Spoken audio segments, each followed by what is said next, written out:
In the autumn of 1095, an aging man stood in a field in southern France and spoke for less than an hour. He had no army, no crown, and no money to offer.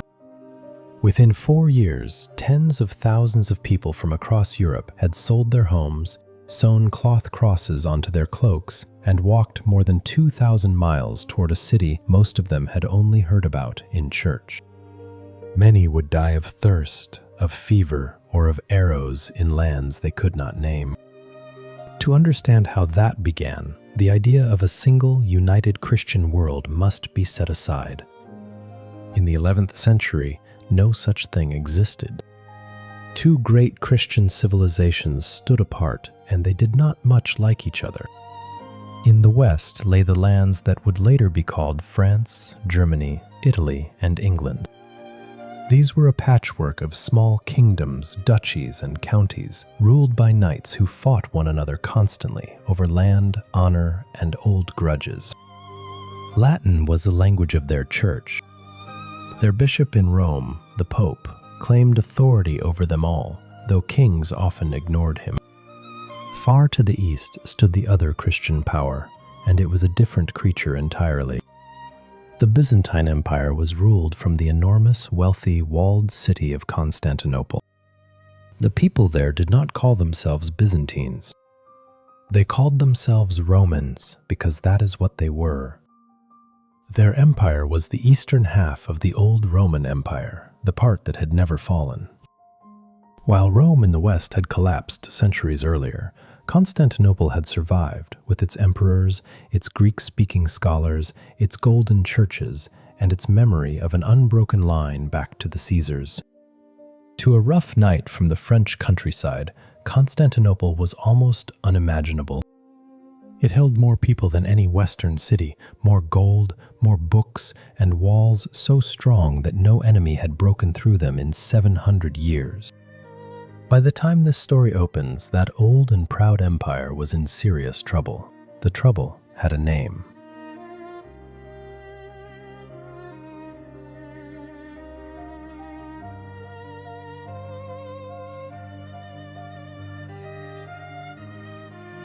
From the east had come the Seljuk Turks, a people who had swept out of Central Asia, converted to Islam, and built a powerful empire of their own across Persia and the Near East. They were superb horsemen and archers, and they pressed hard against the Byzantine frontier in the region now called Turkey, which was then called Anatolia or Asia Minor.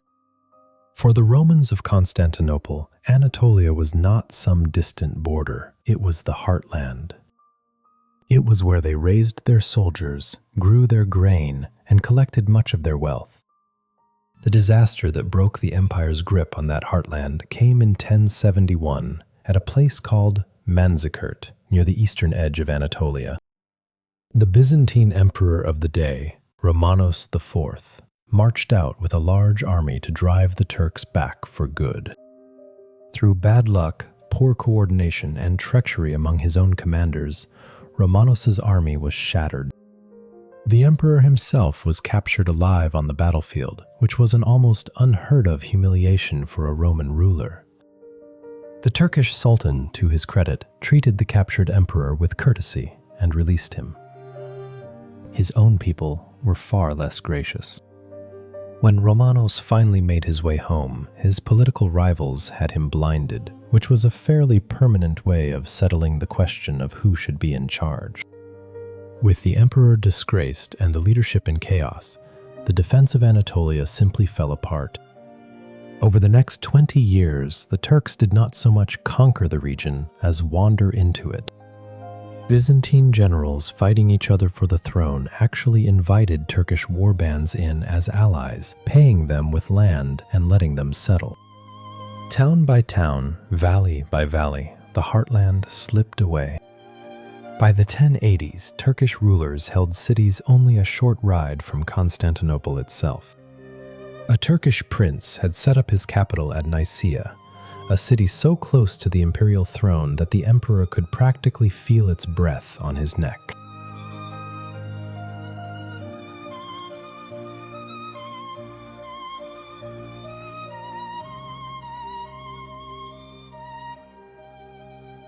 Into this collapse stepped the man whose decision would set everything in motion. His name was Alexios Komnenos, and he was, by the standards of the time, a brilliant survivor. Alexios came from a powerful military family. He was clever, patient, and endlessly willing to bargain, flatter, or bribe his way out of danger. In 1081, Alexios seized the throne in yet another coup, becoming Emperor Alexios I. He inherited an empire that was bleeding from every side. The Turks pressed from the east. A fierce people called the Pechenegs raided from the north. From the west came the Normans, those restless adventurers from northern France who had already conquered England and southern Italy and who now eyed Byzantine territory with open hunger. Alexios was a realist. He knew his empire could no longer raise the huge armies of farmer soldiers it once had, because the land that fed those armies was now in Turkish hands. So Alexios did what Byzantine emperors had always done best. He looked for someone else to do the fighting.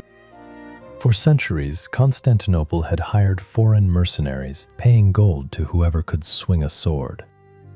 The empire's own elite palace guard, the famous Varangians, were mostly Scandinavians and increasingly Englishmen who had fled their homeland after the Norman conquest. So when Alexios began to think about recovering his lost lands, he naturally turned his eyes westward, to the one place that seemed to produce an endless supply of aggressive, heavily armed, and frankly underemployed young fighting men. Those western knights were a problem, looking for a place to happen. The custom of the age was that a nobleman's lands passed to his eldest son. Younger sons inherited little but a horse, a sword, and a temper. With no land of their own, many spent their lives fighting for hire, feuding with neighbors, or simply causing trouble. The church had spent decades trying to calm them down with movements like the Peace of God, which attempted, with mixed results, to forbid knights from attacking priests, peasants, and one another on holy days. Western Europe, in short, had a surplus of warriors and not nearly enough wars to keep them busy. Alexios, sitting in Constantinople, saw not a problem, but a resource. In the early months of 1095, the emperor sent ambassadors on the long journey west. They carried a request to the head of the Latin Church, asking for soldiers. The exact words they used are not known, and historians still debate how large or how specific the request really was. The most likely truth is modest. Alexios wanted what emperors before him had wanted: a few thousand professional mercenaries he could pay, command, and send home when the job was done. He wanted manageable help to recover manageable amounts of land. Alexios was a man who liked to keep careful control of every situation, and he had every intention of controlling this one too. His ambassadors reached the Pope while the church was holding a great council in the northern Italian town of Piacenza in March of 1095.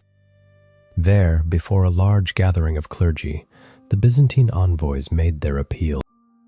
They spoke of Christians in the east suffering under the Turks, of holy places falling into the hands of strangers, and of the danger pressing against the gates of the old Christian empire.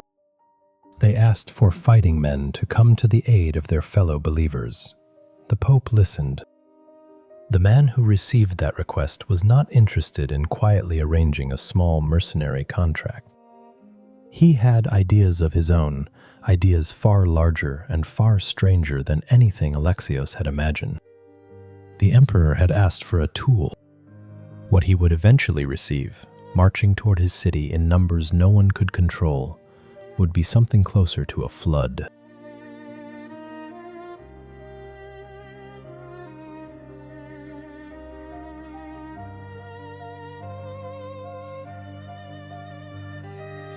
The man who held that request in his hands was named Odo, though history remembers him by the name he took as Pope Urban II. Urban was French by birth, born to a noble family in the north, and he had spent his early career as a monk at Cluny, the most famous and most disciplined monastery in Europe. Cluny was the beating heart of a movement to reform the church, to scrub it clean of corruption, of bishops who bought their offices, of priests who lived like local lords. Urban had risen through that movement, served as a trusted assistant to an earlier reforming pope, and absorbed its conviction that the church should lead Christendom, not merely bless it. When Urban became pope in 1088, he inherited a fight that had nearly destroyed his predecessors. The popes of his generation were locked in a bitter struggle with the Holy Roman Emperor, the most powerful ruler in the West, over a simple but explosive question: who had the right to appoint bishops, the Pope or the Emperor? This quarrel, which historians call the investiture controversy, had grown so vicious that the Emperor had once driven the Pope out of Rome and set up a rival pope of his own. For a time, Urban could not even safely live in his own city. He governed a divided, embattled church from the road, moving through Italy and France, building alliances, looking for some way to restore the authority and the prestige of his office. So when the Byzantine ambassadors came asking for soldiers, Urban did not hear a small administrative problem. He heard an opportunity unlike any other. Here was a chance to turn the restless, violent energy of Europe's knights away from one another and toward a cause the Church itself would direct. Here was a way to reunite the eastern and western branches of Christianity, which had formally split apart only 40 years earlier, and to do it with the Pope, not the Emperor, standing at the center of the Christian world. The request from the East was a spark. What Urban built around it was something far larger than Alexios had ever wanted.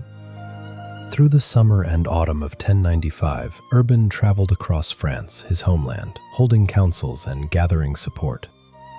The great gathering came in late November at Clermont, in the region of Auvergne in central France. For more than a week, hundreds of bishops and abbots met to discuss church business, the usual matters of reform and discipline. Everyone sensed that the Pope had something more in mind. On the final days, Urban announced that he would deliver a public address, and that this one was not only for the clergy. Word went out, and people came, knights and townsfolk and farmers, far too many to fit inside any church. A platform was built in an open field outside the city, and there, on a cold day late in November of 1095, Urban climbed up to speak. The exact words Urban spoke are not known. This is one of the strange truths at the center of the whole story. The single most influential speech of the Middle Ages survives only in versions written down years later by men who were trying to remember or who were not even there. Several of these accounts exist, and they disagree on the details, because each writer shaped the speech to fit what the Crusade had since become. What they agree on is the general thrust. Urban told the crowd that their fellow Christians in the East were suffering terribly under the Turks. He described in vivid and likely exaggerated terms churches defiled, pilgrims robbed and murdered, holy places desecrated. He reminded them that Jerusalem, the city where Christ had lived and died, lay in the hands of unbelievers. Then Urban made his great appeal. He called on the knights of the West to stop spilling one another's blood in petty feuds and to turn their swords instead to a holy purpose. He urged them to march east to aid their eastern brethren and to liberate Jerusalem. And he offered something extraordinary in return. Any man who went, not for gain or glory, but out of devotion, would receive a remission of his sins. The journey itself would count as a complete penance, wiping away the punishment owed for a lifetime of wrongdoing. For a society soaked in the fear of damnation, for hardened fighting men who had killed and sinned and lived in dread of the judgment to come, this was the most powerful offer imaginable. Urban was telling them that the very skill they had been told was sinful, the skill of war, could now become the path to salvation. The response, by every account, was overwhelming.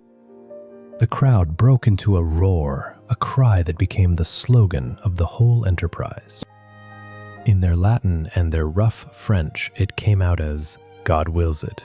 People surged forward to pledge themselves on the spot. A cardinal fell to his knees and begged to be the first to take the vow. As a sign of their oath, those who pledged were given strips of cloth to sew in the shape of a cross onto their clothing. From this single gesture comes a word still in use, because the people who took that cross were, in the Latin of the Church, signed with the cross. The word crusade itself did not yet exist. Nobody at Clermont called themselves a crusader. They spoke instead of taking the journey, or going on pilgrimage, or simply taking the cross. The grand name came centuries later. To them, it was a holy march and a kind of armed pilgrimage no one had ever quite attempted before.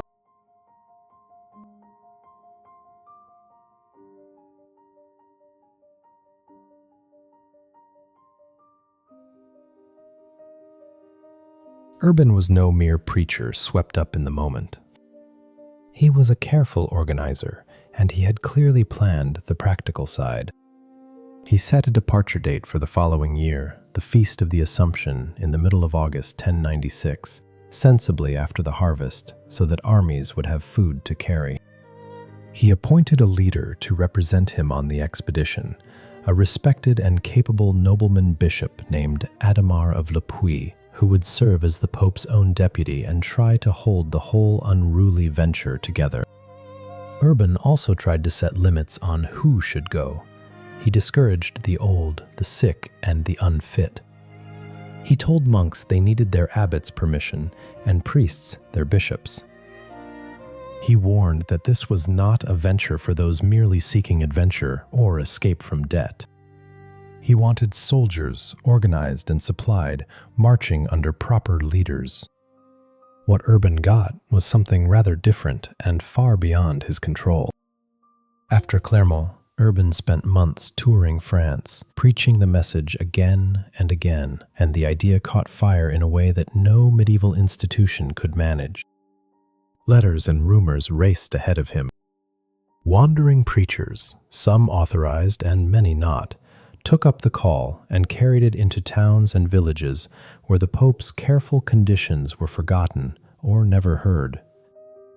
The message simplified as it spread from a complex appeal to aid the Eastern Church into a single thrilling promise: march to Jerusalem, fight the enemies of God, and win heaven. Alexios, sitting in Constantinople, had asked for a modest band of mercenaries to help him reclaim some farmland in Anatolia. He had said nothing about Jerusalem, which was hundreds of miles beyond any territory he hoped to recover, and which had been in Muslim hands peacefully enough for pilgrims for more than 4 centuries. Within a year, his quiet request had grown into a continent-wide movement aimed at a city he had not even mentioned. The enthusiasm spread fastest among exactly the people Urban had tried to discourage. Long before the great lords had finished gathering their knights and selling their estates to fund the march, before any organized army was ready to move, the message had reached the poor, the desperate, and the simple faithful of northern France and the Rhineland. They did not wish to wait until August. They did not understand that an expedition of this size needed money, supplies, and seasoned commanders. They heard only that God willed it and that Jerusalem was waiting. The man who lit the fuse among the common people was not a bishop or a baron, but a small, shabby, intense preacher named Peter the Hermit. Peter came from the region of Amiens in northern France, and by the accounts of those who saw him, he was an unforgettable figure. He was short and dark, dressed in a coarse woolen cloak, and he traveled on a donkey, eating little, going barefoot. He had a gift that all the careful planning of the Pope could not match. He could move a crowd to tears and then to action. Wherever Peter went, through northern France and into the German lands of the Rhineland, people pressed around him to touch his cloak or pull a hair from his donkey as a holy relic. He told them that God had called them, all of them, and that they need not wait for armored lords or appointed dates. The road to Jerusalem was open now. The crowd that gathered around Peter was unlike any army the world had seen. There were a few real knights and minor lords, men like Walter, who carried the unfortunate nickname sans avoir, meaning without possessions, which history kindly renders as Walter the Penniless. Most of those who followed Peter were ordinary people. There were farmers who had sold their tools, tradesmen who had abandoned their shops, women, children, the elderly, the poor, and a fair number of the simply desperate, all swept up in the conviction that the end of the world might be near, and that Jerusalem was the place to be when it came. They had little money, almost no supplies, and only the haziest notion of how far away the Holy Land actually was. Children on the march would point at every large town they passed and ask whether this, at last, was Jerusalem.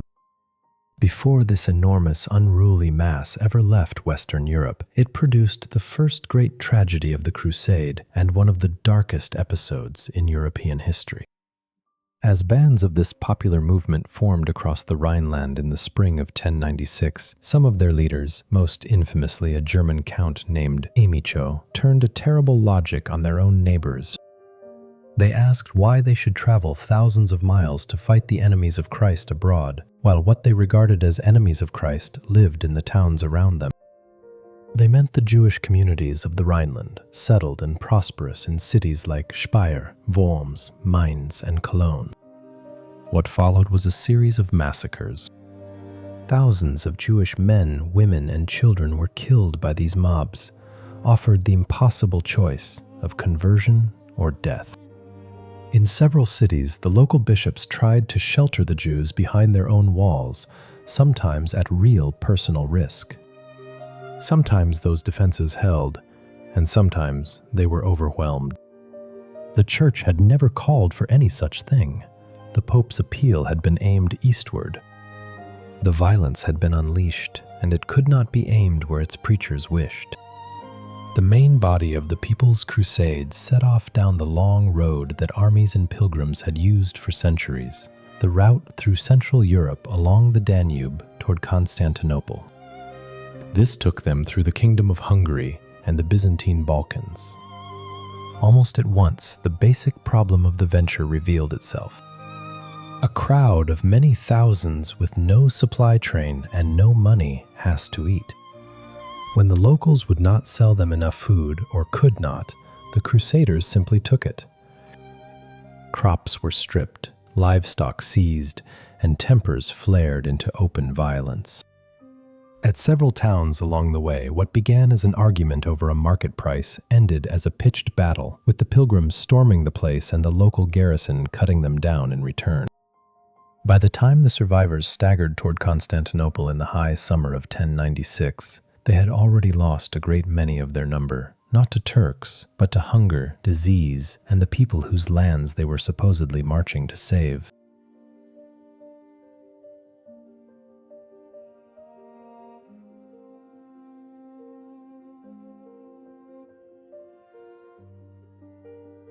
When this ragged horde arrived outside his walls, the Emperor Alexios faced exactly the problem he had feared, though in a form he had never imagined. He had asked for disciplined mercenaries. What had turned up was a vast camp of starving civilians and the occasional knight, with Peter the Hermit at their head, all of them hungry, excitable, and prone to looting whatever was not nailed down. Alexios, ever the careful manager, did the sensible thing. He sent them gifts and money. He gave Peter an audience, and then he arranged with all possible speed to ferry the entire crowd across the narrow strait of the Bosphorus and out of his city onto the Asian shore. He warned them firmly to wait there for the great armies of knights that were still gathering far behind them, and not to provoke the tracks on their own. The advice was excellent. It was almost entirely ignored. On the Asian side, the discipline that had never really existed broke down completely. The Crusaders raided the surrounding countryside, which now belonged to the Turkish Sultanate of Rum, ruled by a young and capable sultan named Kilij Arslan. They quarreled among themselves, splitting into rival groups, one largely French and one largely German and Italian, each eager to outdo the other. Some raided right up to the walls of the Sultan's capital at Nicaea. One group seized a small fortress only to be surrounded by Turkish forces who offered them the choice of conversion or death, and then killed most of them anyway. Peter the Hermit, watching his followers ignore every warning and drift toward catastrophe, gave up trying to control them and sailed back across to Constantinople to plead for help and supplies. He was absent for the disaster he had spent months building toward. In October of 1096, the end came. A rumor swept the Crusader camp that the German and Italian band had captured Nicaea itself and was dividing the loot. Furious at being left out, the rest of the host poured out of their camp at a place called Civitat, on the road toward the city, marching in no order, with the old and the women and children trailing along behind the fighting men. Kilij Arslan had been waiting. His horse archers fell upon the strung-out column and shattered it almost at once. The Crusaders were driven back in a rout, run down and slaughtered in their thousands. Some fled to the camp and made a last stand there. A few hundred reached an old ruined castle by the sea and held out until they could be rescued by ships from Constantinople. Most of the rest were killed or taken as slaves.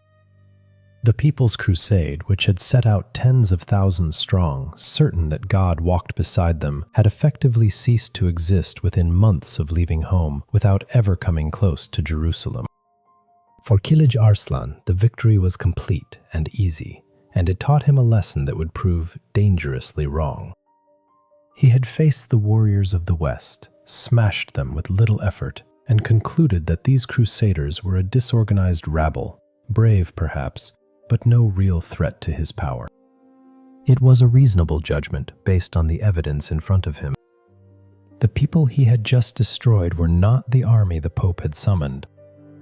They were the flood that had run ahead of it. Peter the Hermit survived. He would eventually rejoin the proper crusade and march on toward Jerusalem with the lords, a diminished figure now, no longer the man who could command a continent's awe with a wave of his hand, but present at the end all the same. The bones of his followers lay in heaps on the Anatolian shore, and Greek sailors who passed by in later months reported that the Turks had piled them into a grim wall, a marker of the place where the first wave of the Crusade had broken. While those thousands died for nothing they would ever see, the real expedition was at last taking shape behind them. Through that same year, across France, Germany, and Italy, the great lords had been doing the slow and expensive work that the poor had been too impatient to wait for. They were mortgaging castles, selling estates, gathering knights and foot soldiers and wagons of supplies, and binding themselves to the long march east. They were men of a wholly different order from Peter and his barefoot pilgrims, princes with armies, ambitions, and rivalries of their own. Not one reigning king joined the First Crusade. The King of France, Philip I, had been excommunicated by the Pope over a scandalous marriage and was in no position to lead a holy war. The German Emperor, Henry IV, was the Pope's bitter enemy in their long quarrel. The King of England had no interest at all.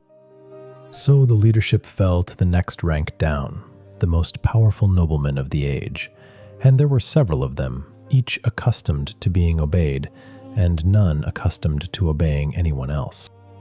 Foremost in wealth and prestige was Raymond of Saint-Gilles, the Count of Toulouse, who ruled much of southern France. Raymond was the oldest of the leaders, somewhere past 50, experienced, devout, and proud. He had already fought Muslims in Spain. He was enormously rich, and he announced that he was taking the cross for good, vowing never to return home.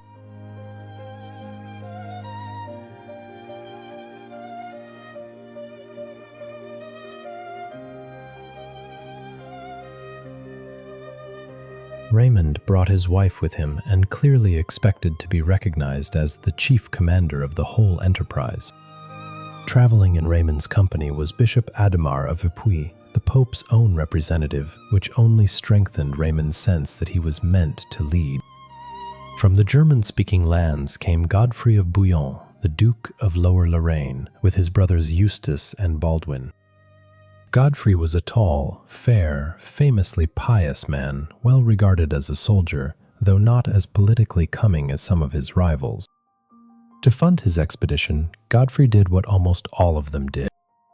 He raised cash by selling and mortgaging his lands and rights, stripping his estates to buy the horses, weapons, and supplies that a campaign required. Godfrey's younger brother, Baldwin, was a sharper, more calculating sort, a man with little land of his own and a clear eye for the main chance. Baldwin would prove to be one of the most consequential figures of the whole affair.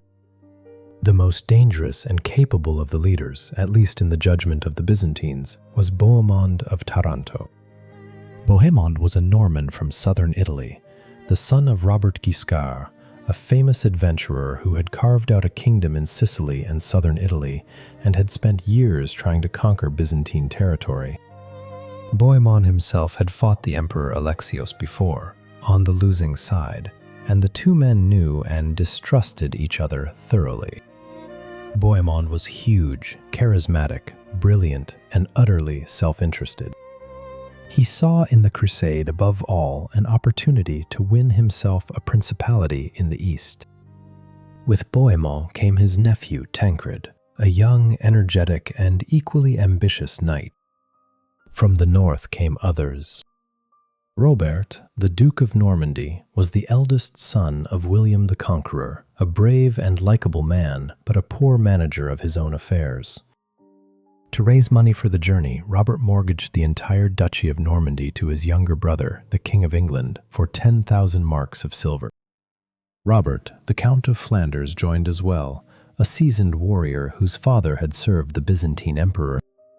Stephen of Blois, one of the richest men in France, married to a daughter of William the Conqueror, was a cultured and somewhat reluctant crusader who would write home long, vivid letters to his wife. Stephen would in time become the great cautionary tale of the expedition. Hugh of Vermandois, brother of the French king, rounded out the company, bringing royal blood if not royal authority. The army marching east was in miniature a portrait of medieval European society itself. People of the time liked to imagine their world as divided into three groups: those who prayed, those who fought, and those who worked. Those who prayed were the clergy, from the great bishops who lived like princes down to the poor village priests. Those who fought were the nobility, the lords and their knights, who held land in return for military service and who treated war as their birthright and their trade. Those who worked were the vast majority, the peasants, most of them serfs bound to the land they farmed, who fed everyone else and owned almost nothing. A knight was an expensive thing to produce. His war horse alone could cost as much as a small farm, and he needed several. His armor was a long shirt of mail, thousands of tiny iron rings linked by hand, worn over padded cloth, with a conical helmet and a kite-shaped shield. He fought with lance and sword, and he trained for it from boyhood. All of this was so costly that the knightly class was, by definition, a wealthy one, set far above the foot soldiers who marched beside them. The nobles wore garments of fine wool and linen, dyed in colors that signaled their rank, trimmed sometimes with fur and silk. They ate well by the standards of the age, with meat at most meals, white bread, wine in the south, and ale in the north, and spices brought at great expense along the very trade routes that ran through the lands they were about to invade. The common people lived in another world entirely. A peasant's diet was bread, mostly dark and coarse, and pottage, a thick soup of grains and whatever vegetables the season offered, with meat a rare luxury. Their clothes were undyed wool and rough linen, the same garments worn until they fell apart.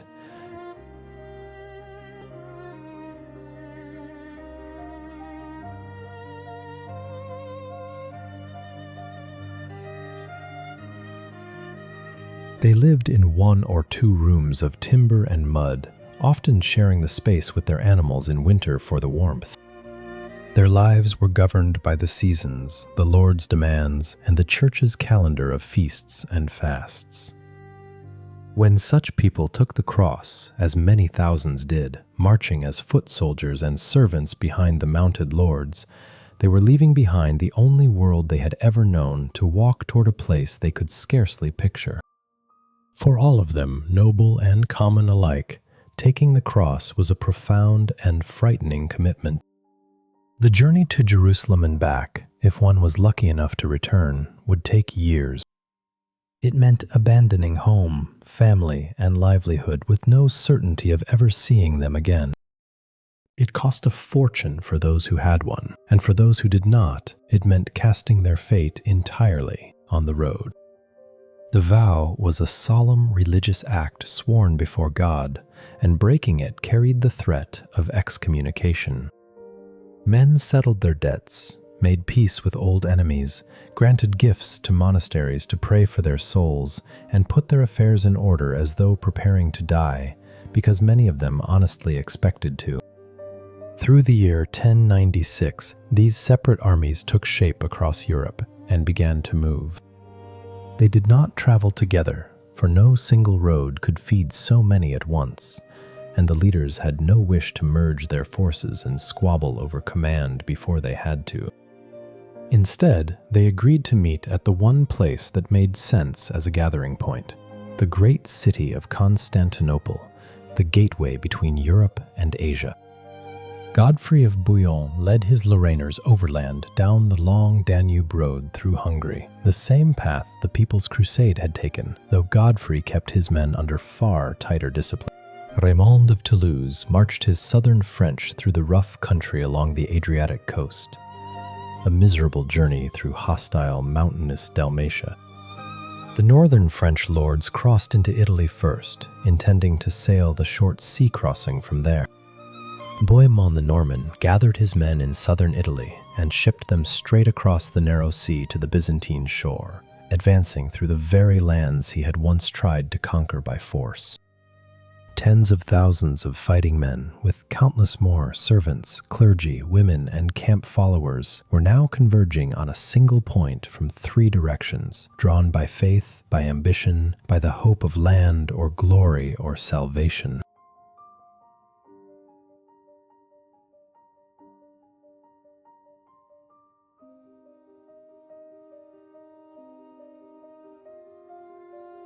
The first of the great lords to reach the emperor's city was Hugh of Vermandois, the French king's brother, and his arrival set the tone for everything that followed.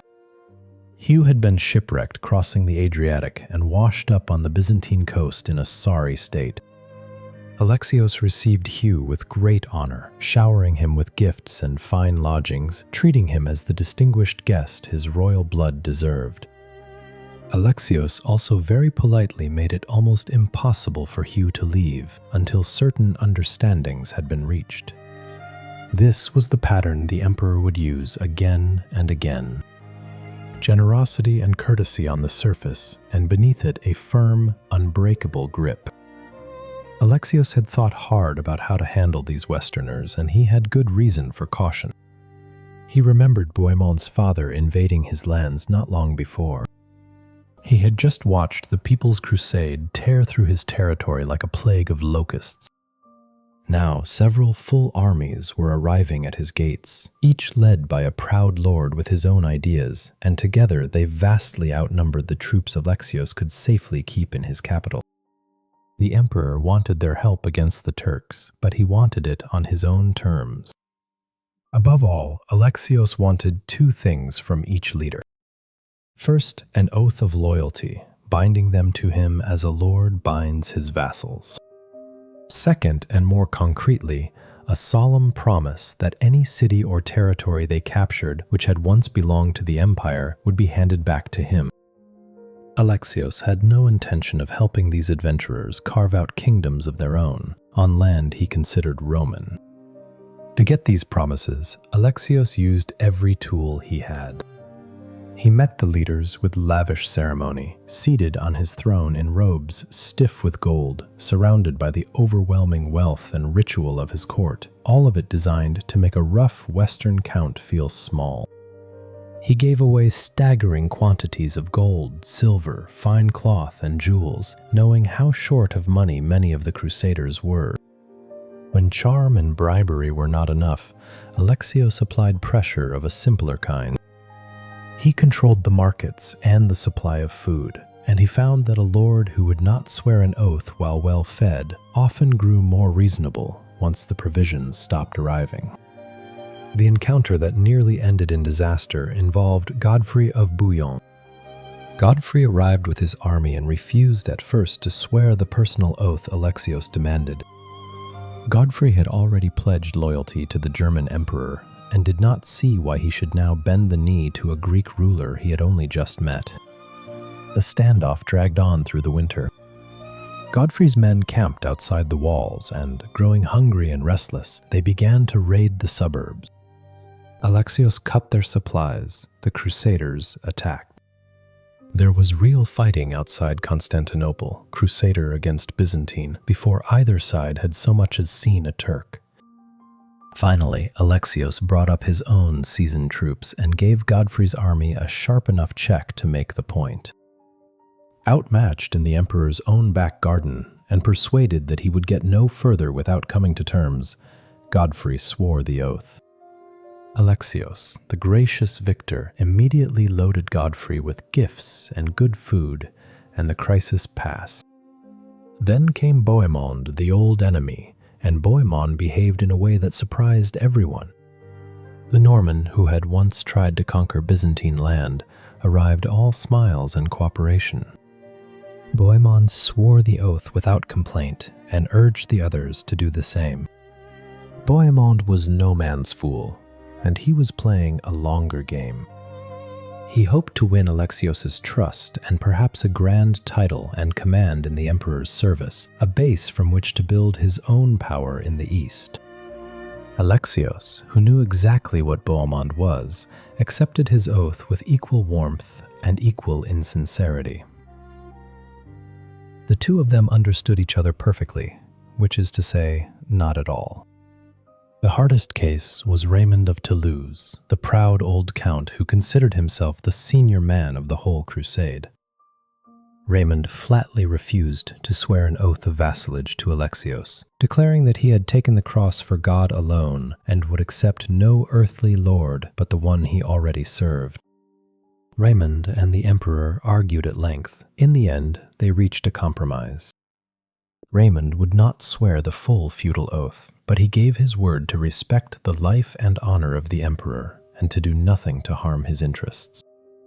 It was less than Alexios wanted, but it would do. The bargaining left Raymond and Bohemond, two of the most powerful leaders, already eyeing each other with deep suspicion, a rivalry that would shadow the crusade for years to come.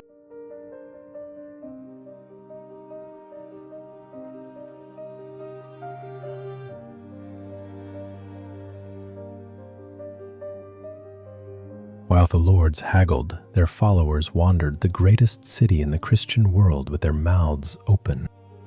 Nothing in Western Europe had prepared them for Constantinople. It held perhaps 500,000 people at a time when a large Western town might hold 10,000. It had paved streets, public squares, aqueducts, vast markets selling goods from across the known world, and churches beyond counting, crowned by the enormous dome of Hagia Sophia, a building so large and so beautiful that visitors struggled to describe it. Above all, the city was crammed with holy relics, fragments of the true cross, the crown of thorns, the bones of saints and apostles, treasures that drew the Crusaders like moths. They marveled, and some of them, being who they were, also calculated how such wealth might be carried off. The Byzantines regarded the Westerners with a mixture of fascination and alarm, seeing them as brave but crude, greedy, hot-tempered, and dangerously unpredictable. They lumped them all together under one name, the Franks, regardless of where they actually came from. The emperor's own daughter, Anna Komnene, grew up to become a scholar and historian, and many years later she wrote a long biography of her father's reign. Anna's account is one of the most important records of the First Crusade from the Greek side, written by a princess who had watched these strange Western lords parade through her father's court when she was a girl. Anna found them by turns admirable and appalling, and she described their leaders with a sharp, sometimes wickedly observant eye, marveling especially at Bohemon's commanding presence and at the reckless courage of the Frankish knights, who she thought would charge through the walls of hell itself if pointed at it. Once each leader had been brought to terms, Alexios did exactly what he had promised, and rather more efficiently than the Crusaders had any right to expect. He provided them with food, money, and markets. He gave them guides who knew the country and the enemy. He arranged ships to ferry their armies across the Bosphorus to the Asian shore, the same crossing he had used to hustle the People's Crusade out of his city, though this time he was sending real soldiers. He attached to the expedition a force of his own troops under a trusted general named Tatikios, whose job was both to assist the Crusaders and to take formal possession in the emperor's name of any recovered cities. The arrangement looked on paper like a sound partnership.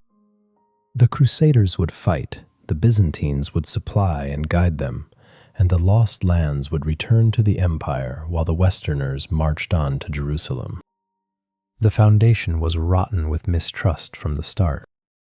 The Crusaders believed they were doing the empire an enormous favor and resented being made to swear oaths like servants. They suspected, not without reason, that the Greeks would happily let the Franks bleed for territory that the emperor would then pocket. Alexios, for his part, was certain that these grasping Westerners would seize whatever they could and keep it, oaths or no oaths. Both sides were correct about the other. The alliance held together for now only because both needed it. The Crusaders for supplies and safe passage, the Emperor for soldiers willing to die reclaiming his frontier.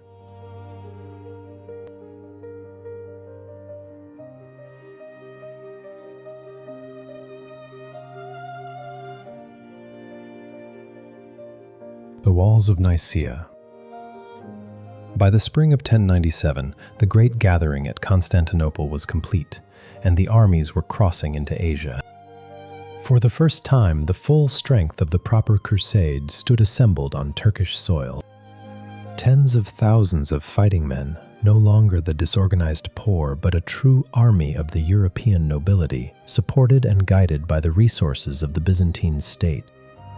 Ahead of them lay the Sultanate of Rum, ruled by the same Kilij Arslan who had so easily destroyed the People's Crusade and who still believed the Franks were nothing to fear.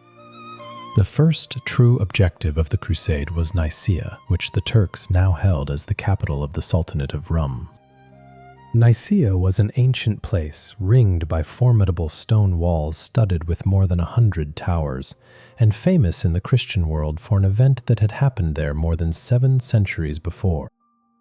It was at Nicaea in the year 325 that the first great council of the Church had met and hammered out the statement of belief that millions of Christians still recited. For the Crusaders, this was no ordinary target. It was a holy city fallen into enemy hands, and recovering it would feel like the first real proof that God favored their march. Nicaea was also extremely difficult to attack. Its walls were thick and high, and its western flank rested against the broad waters of a lake, which meant that no besieging army could ever fully surround it. As long as the lake stayed open, supplies and reinforcements could slip in and out by boat, and a city that can be resupplied can hold out almost indefinitely. The Crusaders arriving in May of 1097 set up their camps before the land walls, with the different lords taking different sections. Godfrey on one side, Bohemond on another, Raymond of Toulouse arriving a little later to close another gate. They settled in to besiege a place that, by the rules of warfare, could not easily be besieged at all. There was one piece of luck. The Sultan, Kilij Arslan, was not in the city. Convinced after his easy slaughter of the People's Crusade that the Franks posed no serious threat, Kilij Arslan had marched east to deal with a rival Turkish power and had left his capital, his treasury, and even his wife and children behind, lightly defended. When word reached him that a vast new army was now besieging Nicaea, Kilij Arslan understood his mistake at once and raced back with all the men he could gather. In the middle of May, Kilij Arslan flung his army against the besiegers, aiming to break the siege and relieve the city. He struck the section held by Raymond of Toulouse's southern French. In a hard, day-long fight, the Crusaders held their ground and threw him back with heavy losses. It was the first time the Knights of the proper Crusade had met the Turks in open battle, and they had won. Kilij Arslan, shocked by the strength and discipline of these new enemies, drew off into the hills. He sent word to the city's defenders that he could not save them and that they should make whatever terms they could. The defenders fought on regardless, because surrender meant placing themselves at the mercy of an army they had every reason to fear. The fighting around the walls was grim. The Crusaders built siege engines and tried to undermine the towers, and in one ugly practice that the chroniclers record without much comment, they catapulted the severed heads of slain Turks over the walls to frighten those inside. The garrison fought back fiercely, and the lake at their backs kept them fed and supplied, no matter what the Crusaders did on land. The siege threatened to drag on for months, and the army outside the walls could not feed itself forever. The solution to the problem of the lake is one of the more memorable feats of the whole campaign. The Crusaders sent a request to the Emperor Alexios, who had set up his own headquarters not far away, keeping a careful watch on the proceedings without committing his main army. Alexios arranged for a fleet of boats to be brought up. There was no waterway connecting the sea to the inland lake. So the boats were loaded onto wagons and rollers and hauled overland by oxen and men mile after mile across dry ground, then launched onto the lake on the far side of the city. One morning, the defenders of Nicaea looked out across the water that had been their lifeline and saw it covered with imperial warships flying the emperor's banners. The last gap had been closed. The city was now truly surrounded on land and water both, and its fate was sealed.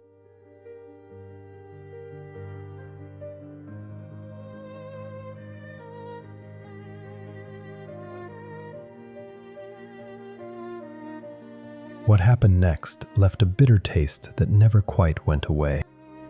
The Crusaders prepared for a final assault, expecting to storm the city, and, by the brutal custom of the age, a city taken by storm could be plundered and its people put to the sword. The common soldiers in particular were counting on the loot to repay their months of hunger and danger. Alexios had no wish to see his recovered capital sacked, its wealth scattered, and its population butchered, especially when he meant to rule it again himself. So his agents quietly opened secret negotiations with the Turkish garrison, offering them honorable terms of surrender to the emperor rather than to the Franks. The garrison, given a choice between the merciful Greeks and the bloodthirsty Westerners, accepted at once. On the 19th of June, the Crusaders rose for what they expected to be the day of their grand assault, only to find imperial troops already inside the walls and the emperor's banners flying from the towers. Nicaea had surrendered in the night, not to them, but to Alexios. The reaction in the Crusader camp was a sullen fury. They had done the fighting, the dying, and the besieging, and at the last moment the Greeks had snatched away both the glory and the plunder. To make matters worse, Alexios treated the captured garrison and the Sultan's family with great courtesy. Kilij Arslan's wife and children, taken in the city, were sent to Constantinople and eventually released without ransom, a gesture of statesmanship that infuriated Crusaders who had been hoping to enrich themselves and avenge their slaughtered comrades from the People's Crusade. To the emperor, it was sound policy, a way of keeping channels open with the Turks and behaving as a civilized ruler should. To the Franks, it looked like proof that the Greeks were untrustworthy schemers, more interested in deals than in the holy cause. Alexios understood that he had bruised their pride, and he moved to soothe it in the way he knew best. He distributed gifts and gold among the leaders and the soldiers, enough to take the edge off their anger, and he renewed his promises of support.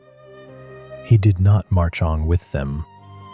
He had recovered his most important lost city without losing a single major battle of his own, using the Crusaders as a battering ram and then stepping in to claim the prize. From his point of view, the arrangement was working beautifully. From the Crusaders' point of view, the seed of a grievance had been planted that would grow over the coming months into open resentment and, eventually, into a sense that their oaths to such a partner need not bind them forever. The army that set out from Nicaea at the end of June was confident, blooded, and, for the moment, well supplied. The leaders agreed to divide the host into 2 columns as they advanced, partly so that the land could feed them more easily, since no single region could provide enough food and fodder for the whole mass at once, and partly so they could cover more ground. Bohemond and the Normans, along with Robert of Normandy and others, took the vanguard. Godfrey, Raymond, and the rest followed at some distance behind. It was a reasonable decision made for sound, practical reasons. It was also exactly the kind of decision that an alert enemy could exploit. Kilij Arslan had been beaten at Nicaea, but he was not finished. Burning with humiliation, Kilij Arslan had spent the weeks since making peace with his Turkish rivals, including the powerful Danishmend, and gathering a great army of horse archers, the finest light cavalry in the world, men who could ride and shoot with a speed and precision that no Western knight could match. Kilij Arslan had learned at Nicaea that these new Franks were not the rabble he had destroyed the year before. Now he meant to catch them strung out and divided on the open road, where his mobile horsemen could swarm a single column before the other could come to its aid. He found his chance only days into the march, on a dusty plain near a place called Dorylaeum. On the morning of the 1st of July, 1097, the forward column of the Crusade made camp in a broad valley near the ruins of an old town. This was the vanguard led by Bohemond and his Normans, with Robert of Normandy, Robert of Flanders, Stephen of Blois, and the Byzantine general Tatikios among them. The larger second column, with Godfrey, Raymond, and Bishop Adhemar, was perhaps a day's march behind. Somewhere back along the dusty road, the 2 halves of the army had drifted farther apart than was wise. Kilij Arslan had been watching and waiting for exactly this. At first light, the Turkish army came down on the camp. It was an enormous force, far larger than the one beaten at Nicaea. They swept around the Crusader column in a wide, fast-moving ring, and they fought in a way the Westerners had never properly faced before. These were not knights who closed in to trade blows with sword and lance. They were mounted archers, lightly armored and superbly trained, who galloped close, loosed a storm of arrows, and wheeled away before the heavy Western cavalry could come to grips with them. They filled the air with the thunder of drums and a wailing, shrieking war cry meant to unnerve, and they seemed to be everywhere at once. Here, then gone, then back again from another direction. For the Crusader knights, it was a nightmare. Their whole way of war depended on the charge, on smashing into an enemy line at full gallop with couched lances and breaking it by sheer weight and shock. There was no line to break. When they charged, the Turks simply scattered before them and then closed in again behind, peppering them with arrows from every side. A knight could not catch a horse archer, and while he wore himself and his mount out chasing shadows, the arrows kept coming, killing horses, wounding men, and wearing the army down. Many of the Western chroniclers admitted, with grudging respect, that they had never met soldiers like these. Bohemond, whatever his faults, was a superb commander in a crisis, and Bohemond grasped at once that to fight the Turks at their own game meant death. Bohemond gave the order that saved the day. The knights were not to ride out and chase the enemy. Instead, the whole column was to pull back onto a patch of ground protected by a river and marshy reeds, with water at their backs, so they could not be encircled completely. There the army formed a tight defensive mass. The non-combatants, the women, the clergy, the servants, and the baggage were gathered in the center for protection. The foot soldiers and archers held the perimeter, and the knights, many of them now dismounted to spare their horses, packed in behind them as a reserve and a hard core. The order was to hold, simply to hold, and to wait. It was a brutal way to spend a summer morning. For hours the Turks circled and shot, and the Crusaders stood and took it, unable to strike back effectively, their losses mounting, the heat fierce, their water running short. The women of the camp moved among the fighters, carrying water to the wounded and the exhausted, and the chroniclers, who rarely mentioned such things, made a point of recording it. More than once the line wavered and nearly broke as the Turks pressed in, scenting victory. Bohemond rode along the perimeter, steadying his men. Bohemond had already done the one other thing that mattered.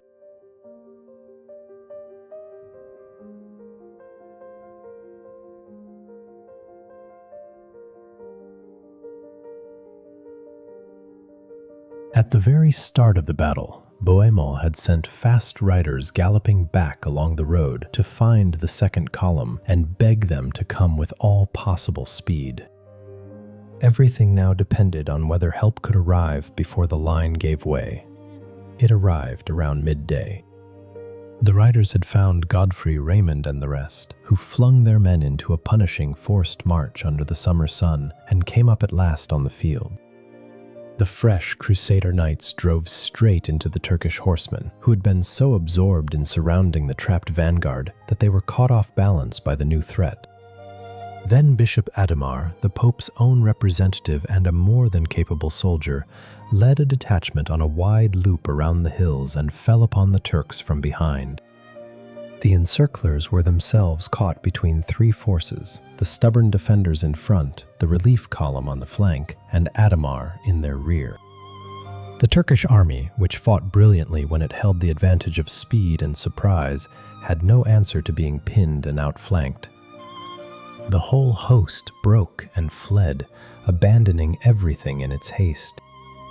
The Crusaders surged forward and overran the Sultan's camp, capturing his tents, his treasure, his herds, and great quantities of supplies.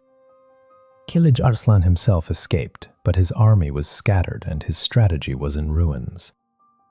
The losses on both sides had been heavy, and the Crusaders had lost good men and many horses, but they had won a tremendous victory. They had been ambushed at a disadvantage, divided and surrounded, and they had still come through. The battle at Dorylaeum proved that the proper crusade was not the People's Crusade, that these Westerners, properly led, could absorb the worst the Turks could throw at them and prevail. Kilij Arslan, twice beaten now within a few weeks, drew the obvious conclusion. He could not stop this army in the field, so he stopped trying.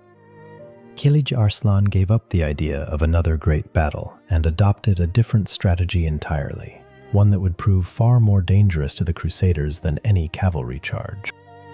He fell back ahead of them, and as he went, he laid the land waste, burning crops, poisoning or filling in wells, and driving off livestock, leaving nothing behind that an army could eat or drink. He would let the country itself do his fighting for him. The Turkish way of war also taught the Crusaders a lasting lesson.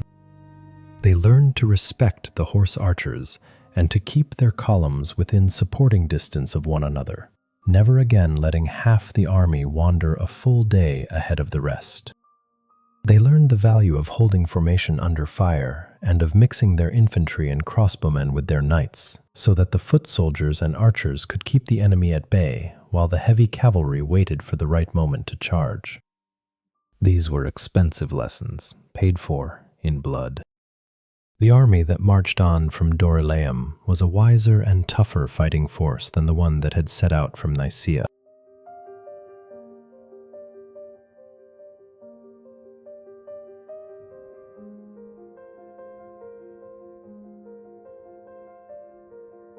Across the plateau and into Cilicia. The central plateau of Anatolia in high summer is a hard, dry, scorching country, and Kilij Arslan had stripped it bare. The march that followed Dorylaeum became a grinding ordeal of heat and starvation. Men collapsed on the road. Horses died by the hundreds, so that knights who had ridden proud war horses out of Nicaea were soon trudging on foot or perched ridiculously on oxen and pack mules, with their armor loaded onto sheep and dogs for want of anything better. Hunting dogs and goats carried the gear of Europe's proudest warriors across the burning plain.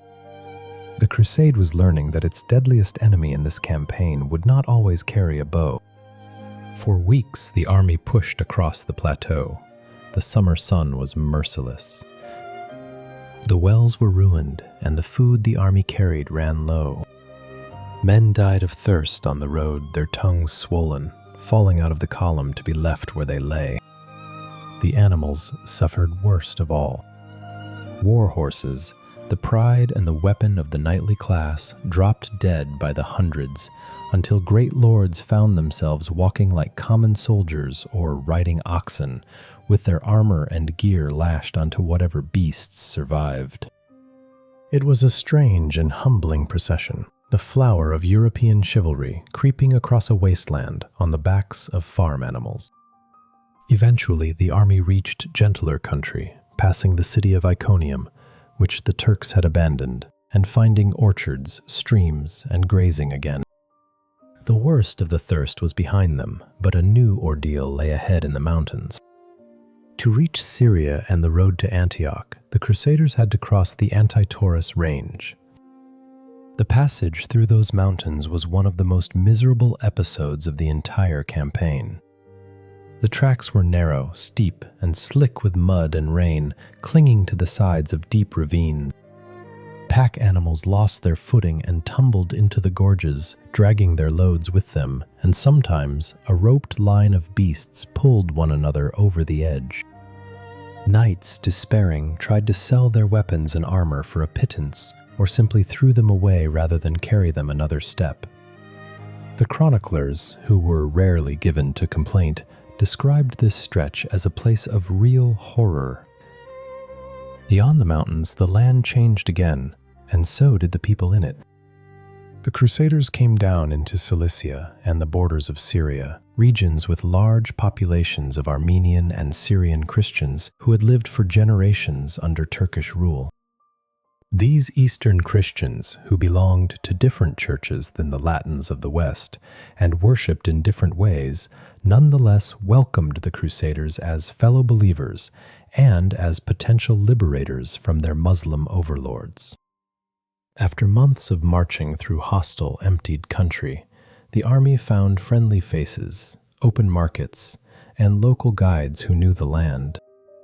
For the leaders, it also opened a new kind of opportunity. Here were Christian towns and cities ripe to be taken from the Turks, and ambitious men began to think less about the distant goal of Jerusalem and more about what they might seize for themselves along the way. Two of those ambitious men were Tancred, the nephew of Bohemond, and Baldwin, the younger brother of Godfrey of Bouillon. Each led a detachment off from the main army into the towns of Cilicia, capturing places like Tarsus, Adana, and Mamistra in the name of the Crusade and increasingly in their own names. Tancred and Baldwin very nearly came to blows over who would hold Tarsus, their men actually skirmishing over the spoils, an early and ugly sign that the unity of the Crusade was beginning to fray now that real prizes were within reach. Tancred eventually rejoined the main host, but Baldwin had bigger ideas, and circumstances had freed him to pursue them. Baldwin was a landless younger son with little to inherit. and his wife had recently died on the march, so he had neither estate nor family pulling him back toward home. Baldwin was a man with everything to gain and almost nothing to lose, which made him exactly the sort of man to gamble on a bold move.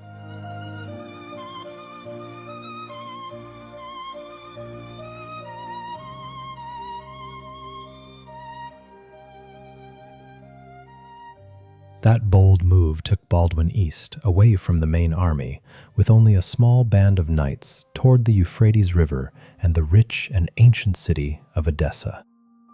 This was deep in Armenian Christian territory, a long way from the Crusades' line of march, and well beyond anything the Emperor Alexios could plausibly claim.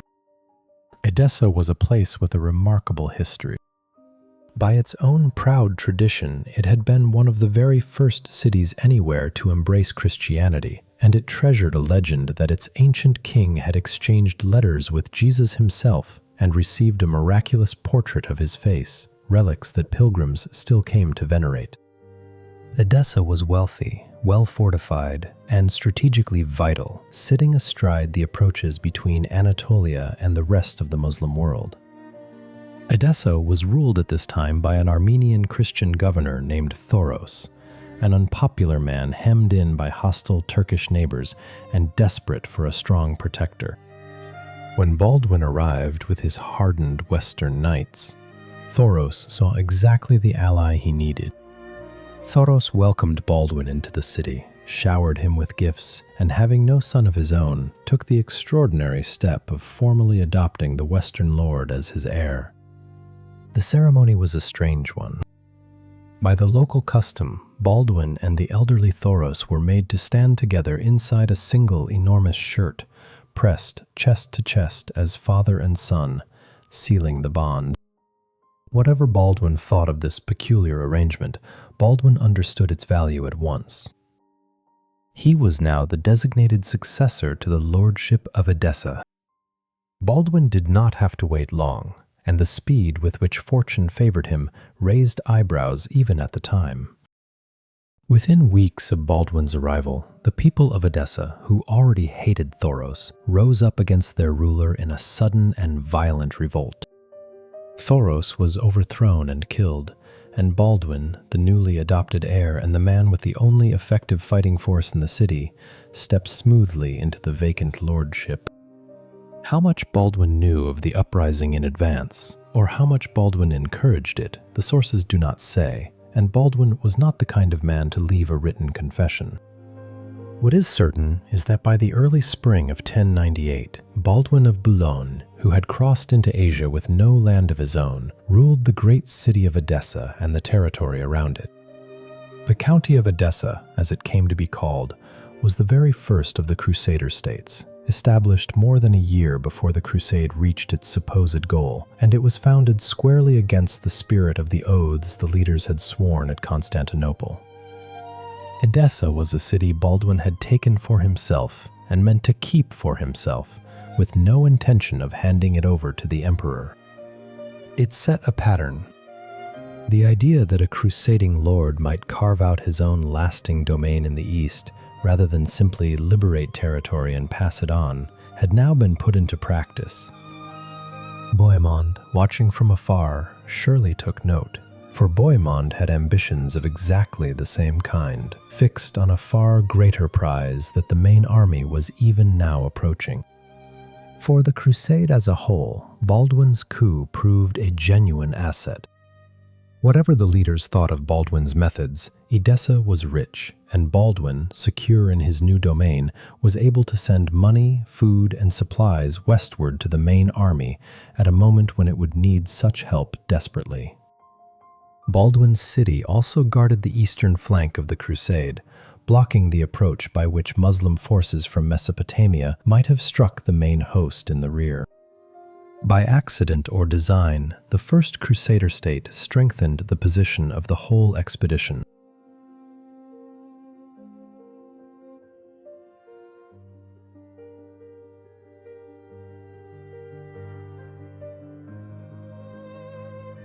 The bulk of the crusade had pressed on through Syria, drawing closer to the obstacle that everyone knew would be the hardest test yet.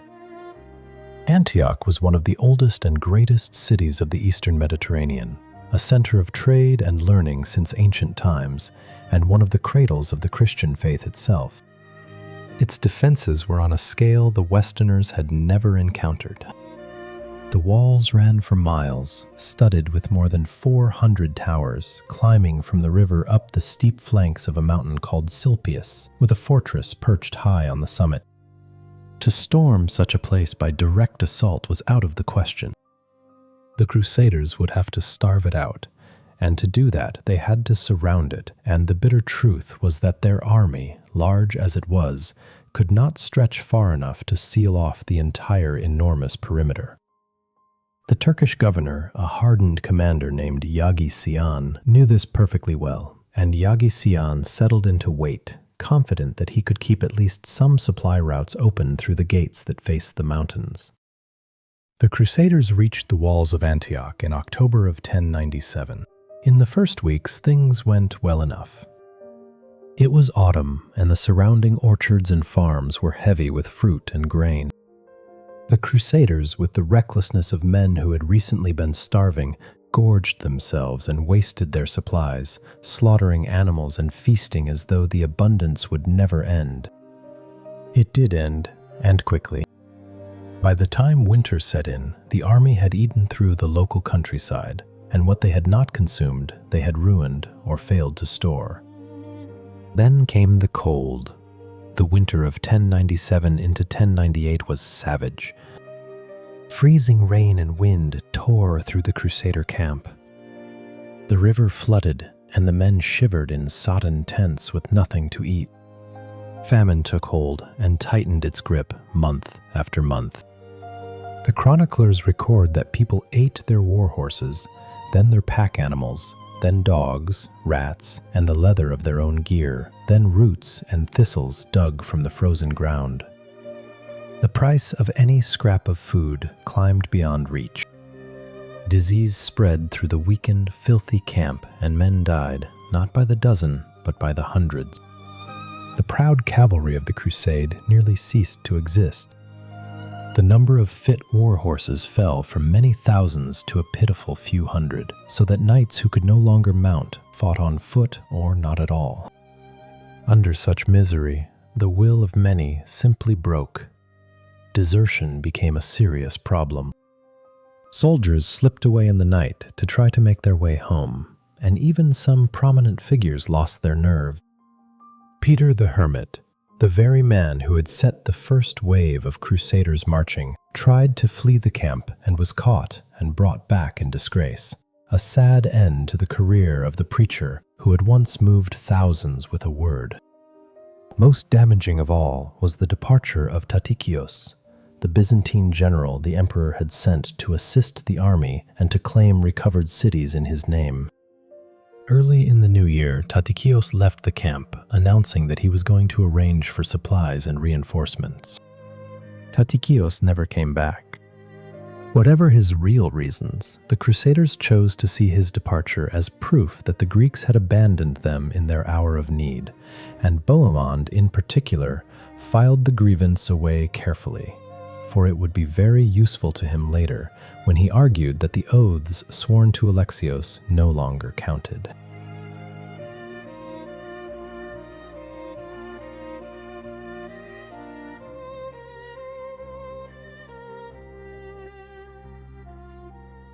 Yagisian, the besieged governor, was far from passive.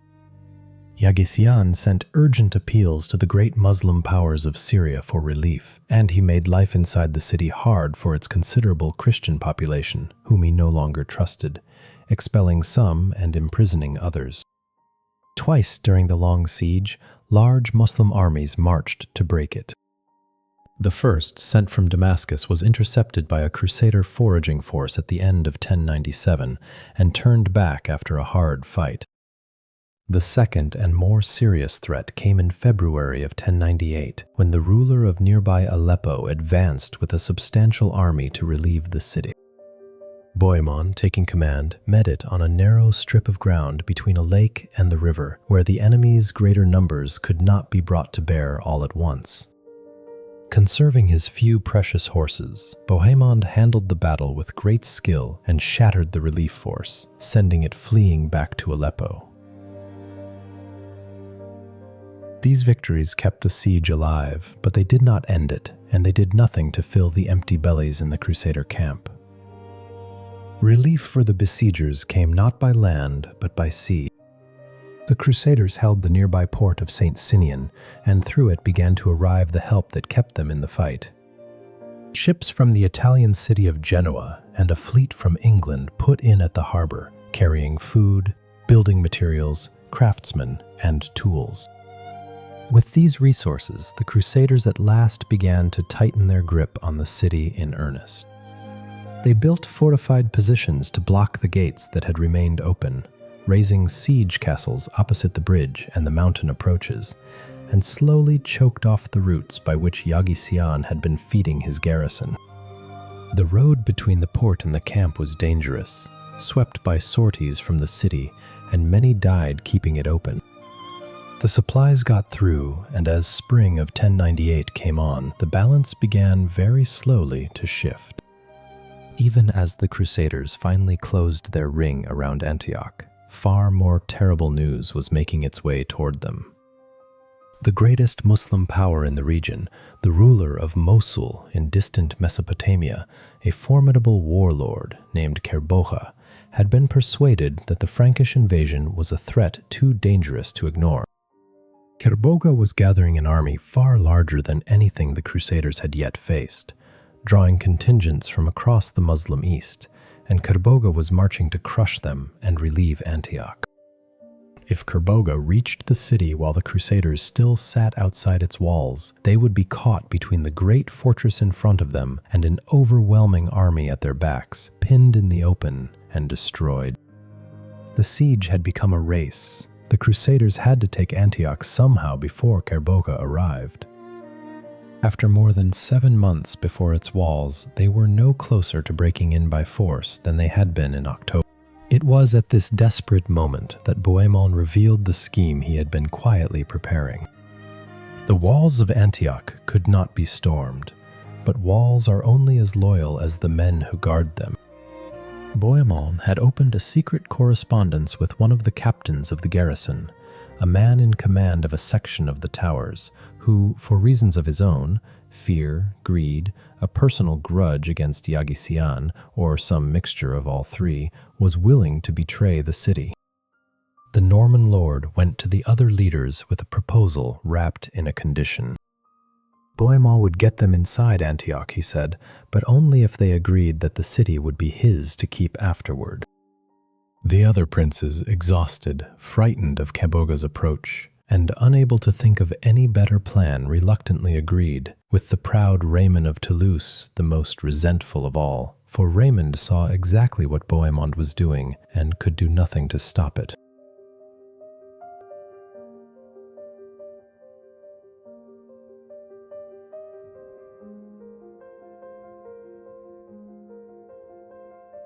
The Holy Lance and the battle outside the walls.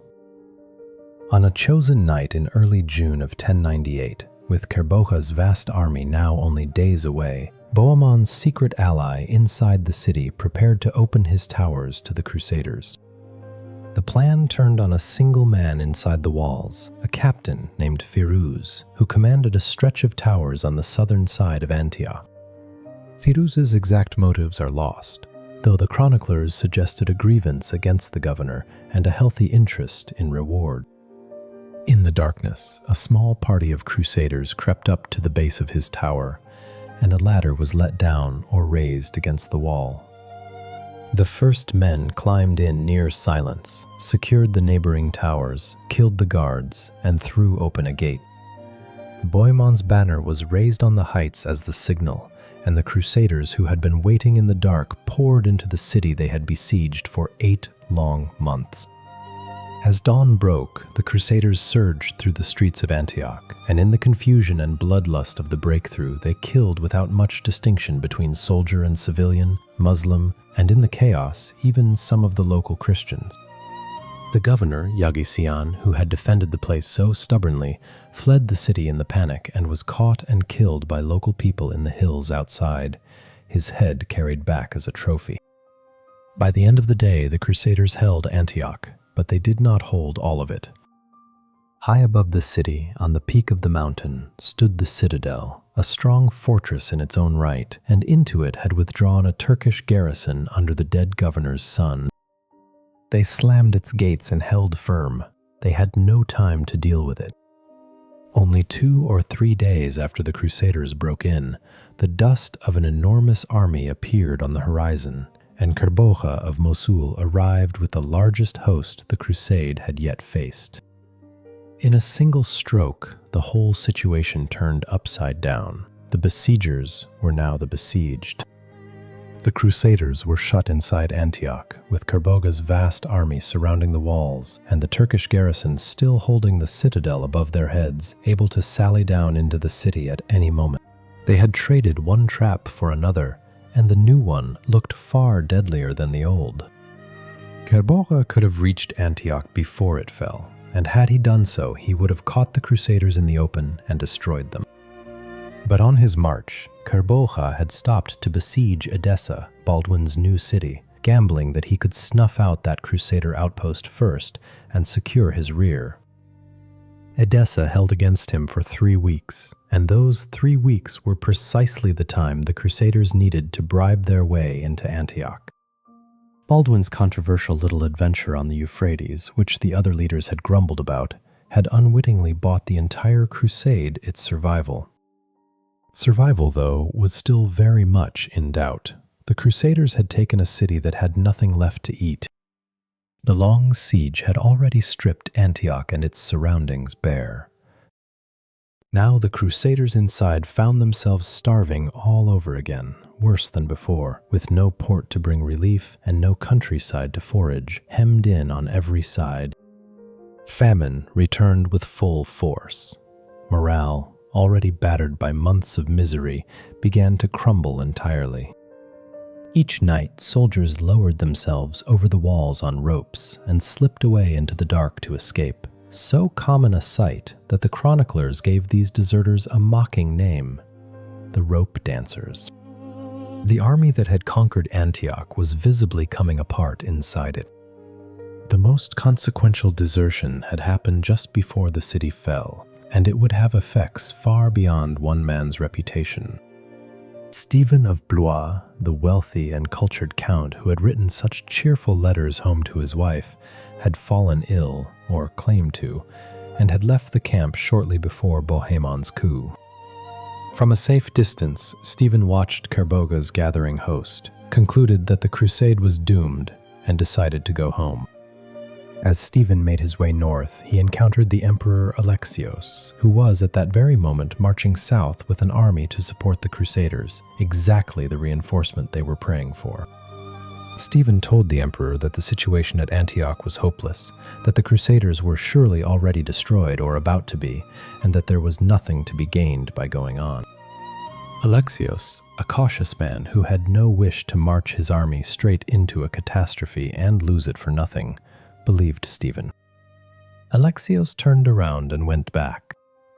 For the Crusaders, when they later learned of it, this was the final betrayal, and it finished whatever trust remained between them and Byzantium. The emperor had been coming to help, and at the decisive moment he had turned away and abandoned them to their fate. Bohemond, who wanted Antioch for himself and needed a reason to renounce the oath that promised it to Alexios, could not have asked for a better gift. The emperor's failure to appear became, in Crusader eyes, a desertion that voided every promise they had made at Constantinople. As for Stephen of Blois, he carried the brand of a coward home with him, and the shame of it would later drive him back east on another expedition, where he would die, his honor restored at the cost of his life.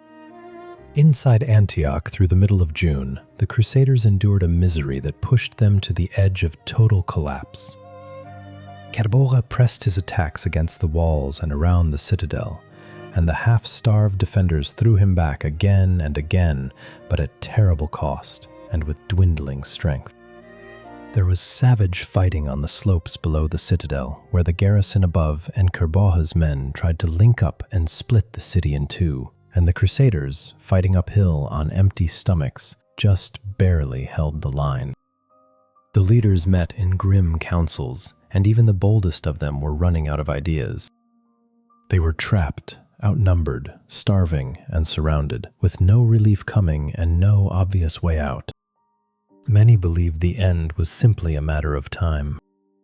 In such moments, when ordinary hope has run out, people turn to other kinds. A poor and otherwise unremarkable pilgrim, a man named Peter Bartholomew, came forward claiming that he had been visited in a series of visions by Saint Andrew, and that the saint had revealed to him a secret hidden beneath the floor of one of the city's churches. Buried there, Peter said, lay one of the holiest relics in all of Christianity, the very lance that a Roman soldier had thrust into the side of Christ as he hung on the cross. If the Crusaders found it, the saint had promised, it would be the sign that God had not abandoned them, and with it they would triumph. Peter Bartholomew was not the sort anyone would have chosen as a vessel for divine revelation. He was a poor pilgrim of low birth, and by some accounts a rather disreputable character, not a priest or a holy man, but an ordinary follower of the army. Over several nights, Peter said, Saint Andrew had appeared to him and rebuked the Crusaders for their sins, but had also promised them deliverance. The proof would be the Holy Lance, the spearhead that had pierced the side of Christ, which the saint declared lay buried beneath the floor of the Cathedral of St. Peter inside Antioch itself. Find it, and victory would follow. The leaders were divided over whether to believe him. Raymond of Toulouse, the proud old count, embraced the vision wholeheartedly, and Raymond's chaplain became its most devoted recorder and promoter. The relic would conveniently be associated with Raymond's faction, lending him spiritual prestige at a moment when Bohemond was gaining the upper hand in worldly matters. The Pope's representative, Bishop Adhemar, was far more skeptical. Adhemar was an educated and sensible man, and he had reason to doubt, for Adhemar had seen a relic claimed to be the very same Holy Lance displayed back in Constantinople, which made a second one buried in Antioch rather hard to credit. Adhemar was wise enough to read the mood of a desperate, starving army, and he did not openly denounce the vision. The hope it offered was too valuable to crush, so they dug. On a day in the middle of June 1098, a party of men labored in the floor of the cathedral, watched by an anxious crowd, turning over the earth hour after hour and finding nothing. As the day wore on and the pit yielded only squirrel, the doubters grew louder. Then Peter Bartholomew himself climbed down into the hole, scrabbled in the dirt, and rose, holding a piece of iron, which he proclaimed to be the head of the Holy Lance. To the believers, it was a miracle, undeniable proof of God's favor. To the skeptics, it looked very much as though a man who knew exactly where to dig had produced an object he could easily have placed there himself. In that moment, inside the trap of Antioch, with Carboga's army outside and starvation within, the skeptics kept their suspicions quiet. The effect on the army was immediate and overwhelming. A despairing host that had been melting away by the night was suddenly transformed into a body of fervent believers, convinced that God was about to fight on their side. Other visions quickly followed, as they tend to in such times. A priest reported that Christ himself had appeared to him with promises of aid. There was talk that the spirits of crusaders who had died on the long march would rise and return to fight alongside the living, led by the warrior saints of the Eastern Church, Saint George, Saint Demetrius, and Saint Mercurius, mounted on white horses and clad in shining arms. The whole emotional temperature of the army swung from black despair to burning confidence. The leaders, recognizing that they could not hold out much longer in any case, made the bold decision that this new mood made possible. Rather than wait passively to starve, they would march out of Antioch and offer open battle to Kerboga's far larger army, trusting in their renewed faith and in the disorder they hoped to find among their enemies. Before the battle, they did what their faith demanded. They fasted, which was not difficult under the circumstances, confessed their sins, and walked in solemn religious procession through the city. They also tried diplomacy of a sort. Peter the Hermit, his earlier disgrace apparently forgiven or at least set aside, was sent out as an envoy to Kerboga to propose terms, perhaps even to suggest settling the matter by a contest of champions. Kerboga, supremely confident in his numbers, dismissed the offer with contempt and sent the envoy back empty-handed. Kerboga's position was not nearly as strong as it looked, and his greatest weakness was the army itself. His host was a coalition made up of contingents from many different Muslim rulers across Syria and Mesopotamia, lords who distrusted one another and distrusted Kerboga even more. Several of them had no wish to see the powerful ruler of Mosul grow stronger still by destroying the Franks and dominating the whole region.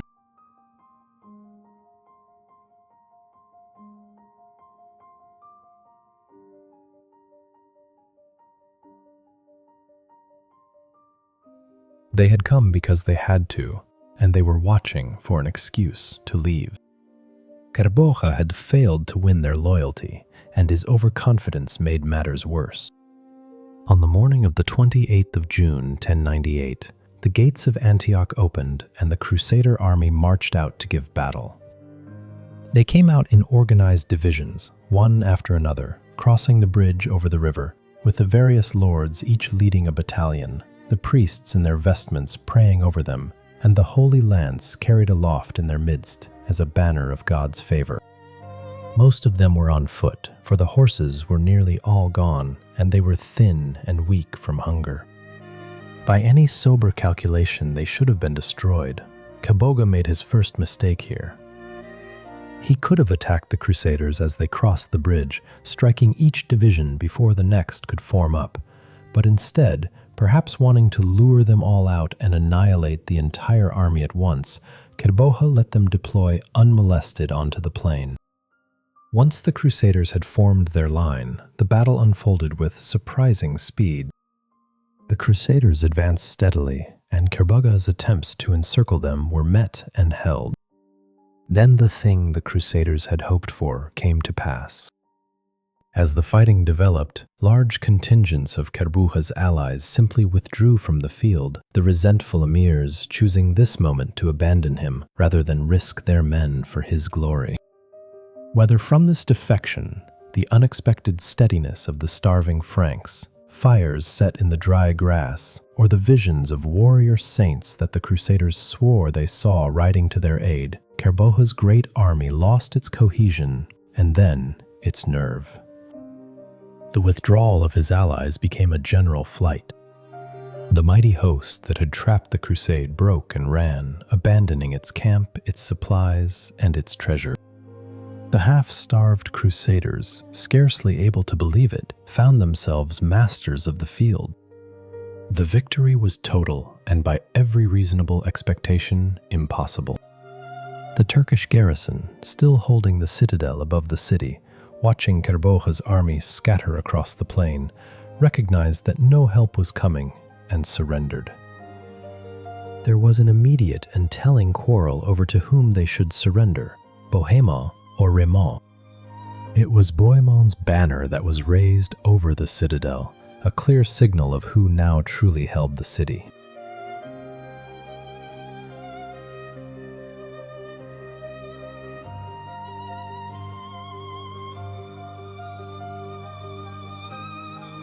Having survived the unsurvivable, the Crusaders did not immediately press on toward Jerusalem.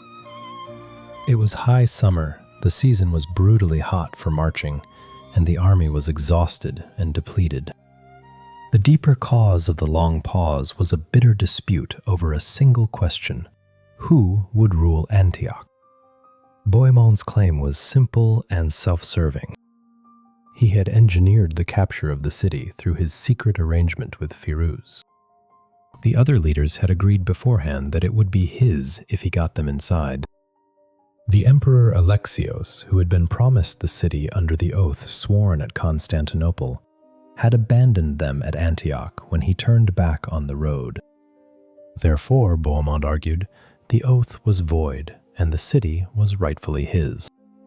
Against Bohemond stood Raymond of Toulouse, the proudest defender of the agreements with Byzantium, who insisted that the oath still bound them all and that Antioch must be held for the emperor, or at the very least not simply pocketed by the grasping Norman.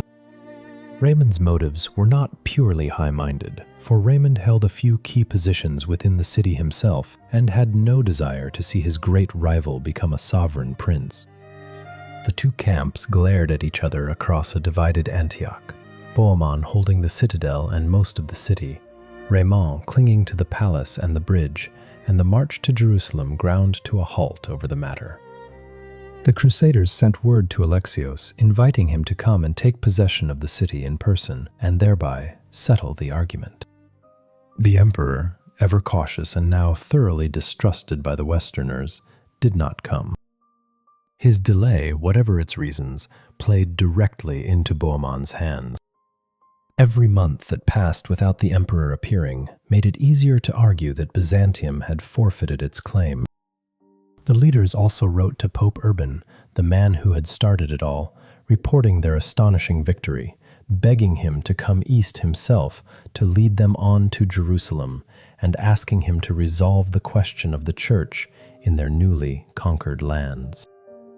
Urban never came, and in one of the sadder ironies of the whole story, Urban would die in 1099 without ever learning that the crusade he had launched had succeeded. The news of Jerusalem's fall reached Rome just after his death. The crusade had also lost the one man who might have held it together through these quarrels.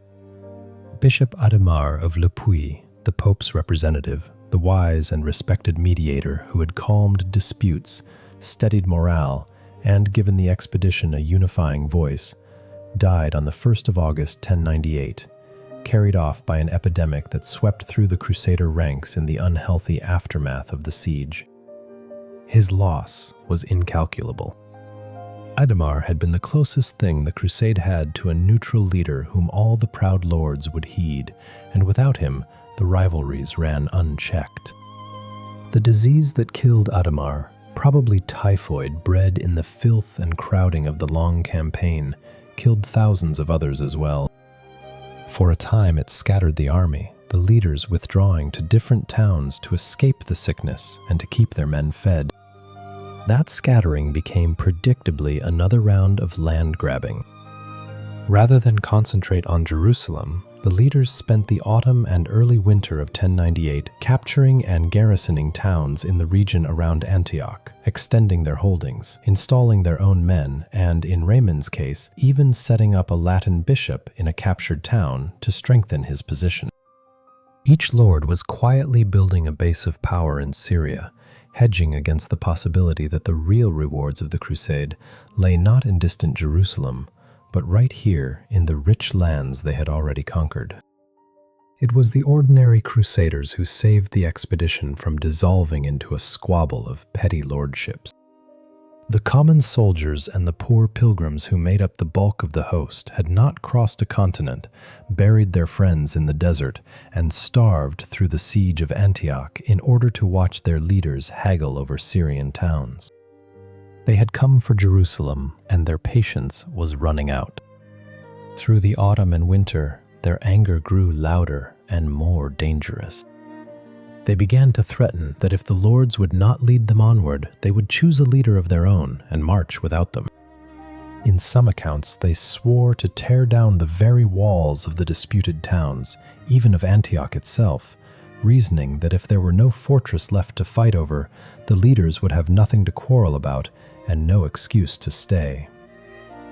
Faced with this mounting fury and seeing a chance to reclaim the moral leadership of the expedition that Bohemond's worldly success had stolen from him, Raymond of Toulouse changed course.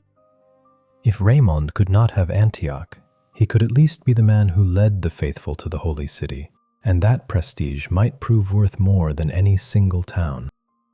Early in 1099, Raymond made the decisive move. He took up the role of leader of the march, gathered those who would follow, and set out south toward Jerusalem at last.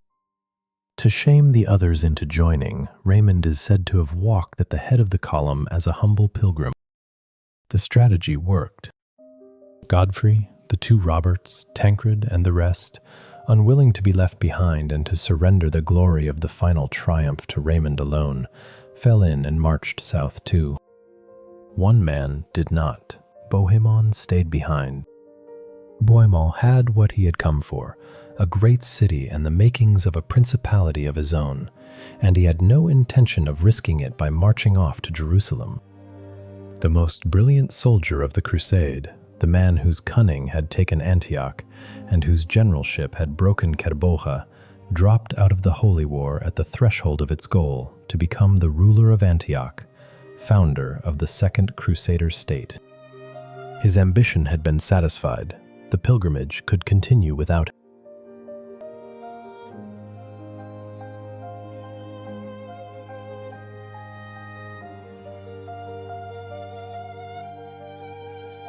The road south and the ordeal of fire. The march that resumed in the early months of 1099 moved through a political landscape quite different from the one the Crusaders had fought their way across in the north. The Turks, who had ruled Syria and Anatolia, were Sunni Muslims, loosely tied to the Seljuk world, and they had been the Crusaders' enemies at Nicaea, Dorylaeum, and Antioch. The southern lands toward which the army now marched, including the coastal cities of Lebanon and Palestine, and the prize of Jerusalem itself, had recently fallen under the control of a rival Muslim power, the Fatimid Caliphate, based in Egypt. The Fatimids were Shia, and they regarded the Sunni Turks as enemies every bit as bitter as the Christians did. While the Crusaders had been bogged down at Antioch, the Fatimids had taken Jerusalem from the Turks. The Muslim world the Crusaders were entering was deeply divided against itself, and that division would help the Christians as much as any victory of their own. The Fatimids had no wish to fight the formidable Franks if they could avoid it, and they had been trying for months to reach an understanding. They had sent envoys to the Crusaders during the siege of Antioch, proposing a kind of alliance against the common Turkish enemy and offering the Christians free and protected access to Jerusalem as pilgrims, provided they came peacefully and in small numbers. It was a reasonable offer, and from the Fatimid point of view, a generous one, but it fundamentally misread what the Crusaders wanted. They had not crossed the world to visit Jerusalem as tourists under Muslim protection. They had come to take it and to hold it, and no offer of pilgrim access could satisfy that ambition. The negotiations went nowhere, and the Crusaders marched on toward a city the Fatimids now had to defend. Before they reached it, there was one more costly delay, and it brought the strange affair of the Holy Lance to its grim conclusion. Raymond of Toulouse, still hungry for a domain of his own, laid siege to a town called Arca near the wealthy coastal city of Tripoli, hoping to win himself a base of power in the region. The siege dragged on for weeks and then months, achieving nothing, and the ordinary Crusaders, who had heard all this before, grew furious at yet another self-serving holdup. It was during this stalled siege that the long simmering doubts about Peter Bartholomew and his relic finally boiled over. The skeptics, whose suspicions had only grown since Adamar's death, openly accused Peter of fraud. To defend the lance and his own honor and the prestige it lent to Raymond's faction, Peter Bartholomew agreed to prove the truth of his visions by the ancient test of the ordeal. He would walk through fire, trusting God to carry him through unharmed. In the spring of 1099, before a great crowd, 2 long heaps of dry branches were set alight, with a narrow path left between them, and Peter Bartholomew, carrying the Holy Lance, walked into the flames. Peter emerged from the far side, but terribly burned. Whether the fire alone did it, or the frenzied crowd that pressed in around him made his injuries worse, Peter died of his wounds a few days later. His death settled nothing cleanly, for his defenders insisted he had passed the test and been hurt only afterward, while his accusers took his death as plain proof of fraud. The spell was broken. The Holy Lance, which had lifted a doomed army at Antioch, lost much of its power over men's minds, and with it, Raymond lost a measure of the spiritual authority he had built upon it. Under all this pressure, Raymond at last abandoned the pointless siege of Arcas, and the army turned south once more, this time without distraction. From here, the Crusaders showed that they had learned something about how to move an army through enemy country. Rather than besiege every town along the coast, which would have taken years they did not have, they marched swiftly down the coastal road, and the local Muslim rulers, eager to be rid of these dangerous strangers, were happy to help them on their way. The cities of the Lebanese and Palestinian coast, places like Tripoli, Beirut, Sidon, and Acre, sent the Crusaders food, money, horses, and guides, and bought their safe passage with tribute and gifts. Both sides understood the arrangement perfectly. The Crusaders wanted Jerusalem, not these coastal towns, and the towns wanted the Crusaders gone, not destroyed. The army that had once crawled across Anatolia, dying of thirst, now swept down the coast, well supplied and unopposed, covering in weeks a distance that the fighting in the north had taken months.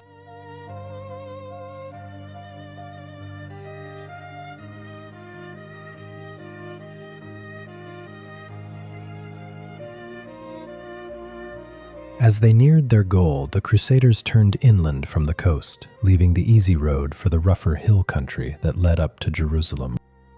The Fatimid governor of the city, a capable commander, had been preparing for them.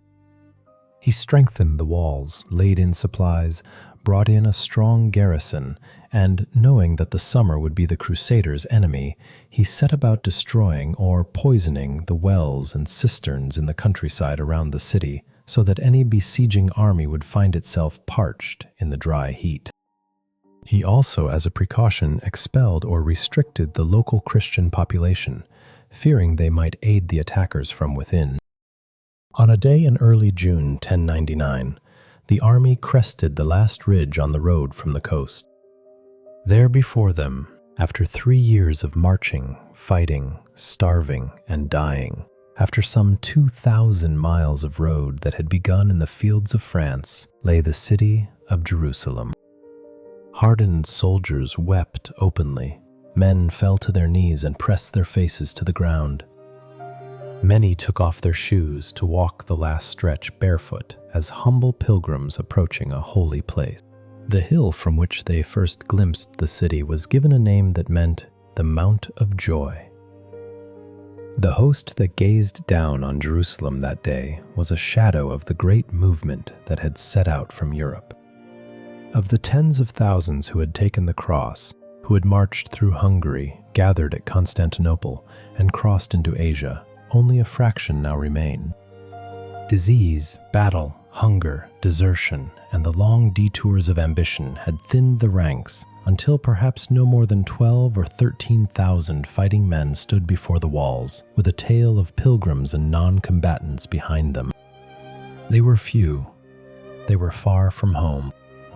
They were about to attempt the hardest thing they had yet tried, the storming of a great walled city defended by a determined garrison in the burning heat of a Palestinian summer, with little water and almost no timber to build the machines they would need. The same kind of clock that had nearly destroyed them at Antioch was ticking again. The Fatimid Caliphate would not abandon Jerusalem without a fight. An army was being raised in Egypt and would soon march north to relieve the city. The Crusaders had to take Jerusalem before that army arrived, or they would once again be caught between high walls and a relieving host. The siege began in the second week of June 1099. The Crusaders spread their forces around the city as best their small numbers allowed, with Raymond of Toulouse and his southern French on the side facing Mount Zion, and Godfrey, the two Roberts, and Tancred ranged along the northern walls. They could not surround the city completely, and they faced two desperate shortages from the very first day.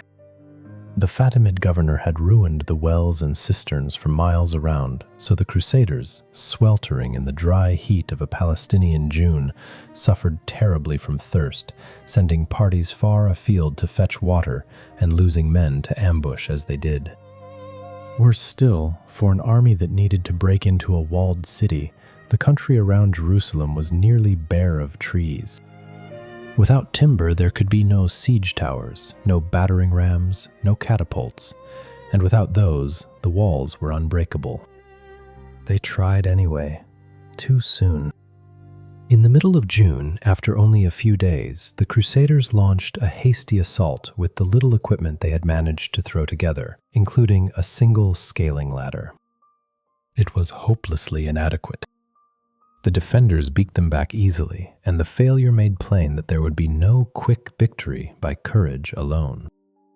They needed proper engines, and to build them, they needed wood and skilled hands, neither of which they had.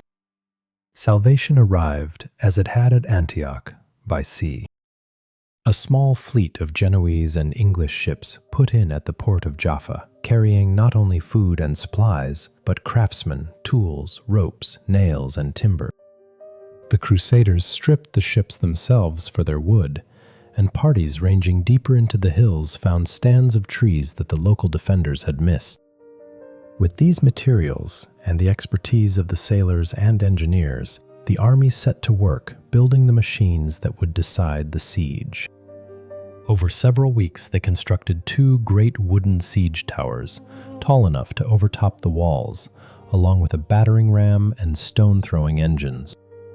The work was done under the summer sun by men short of water and harassed by sorties, but it was done.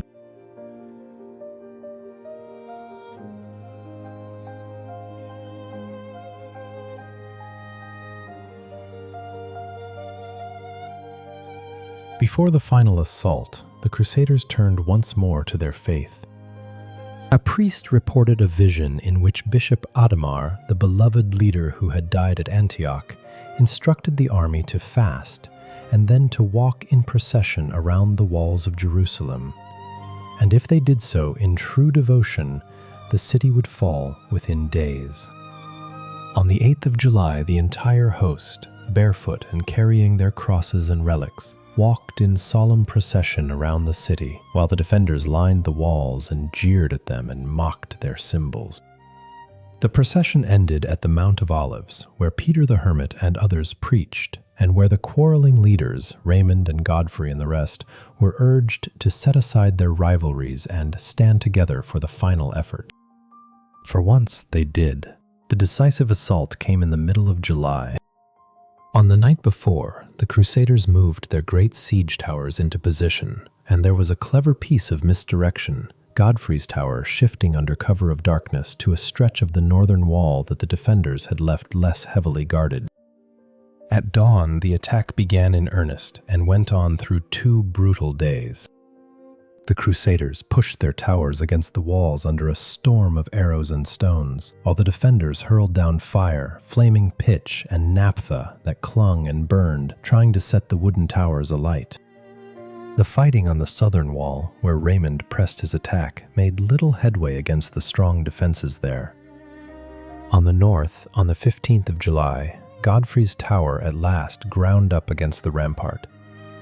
The Crusaders dropped a wooden bridge from the top of the tower onto the wall, and across it the first attackers scrambled onto the battlements.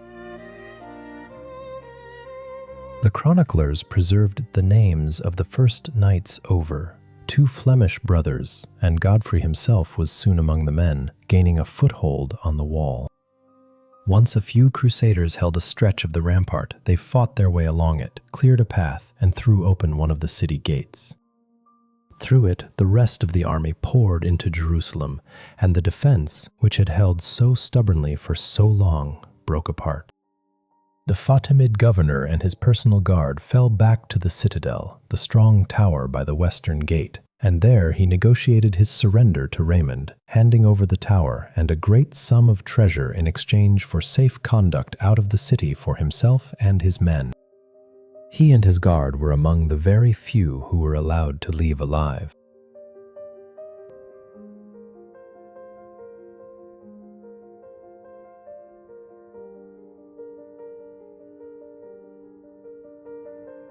The massacre and the Church of the Holy Sepulchre.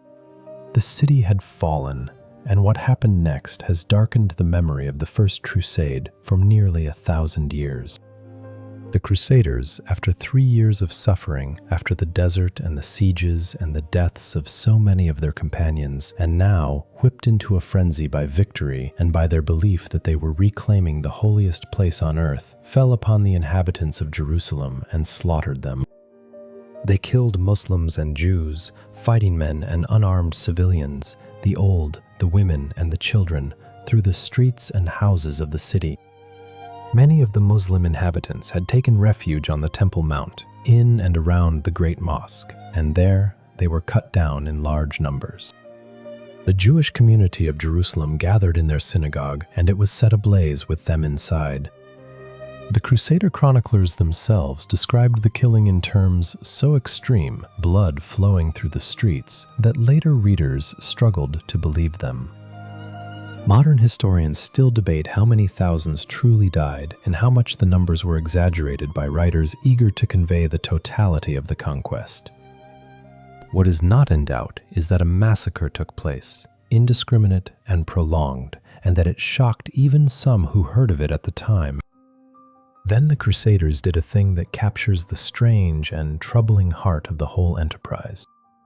Having drenched the city in blood, the surviving leaders and soldiers, many of them still spattered with it, went in procession to the Church of the Holy Sepulchre, the site of Christ's tomb and the spiritual goal of their entire pilgrimage.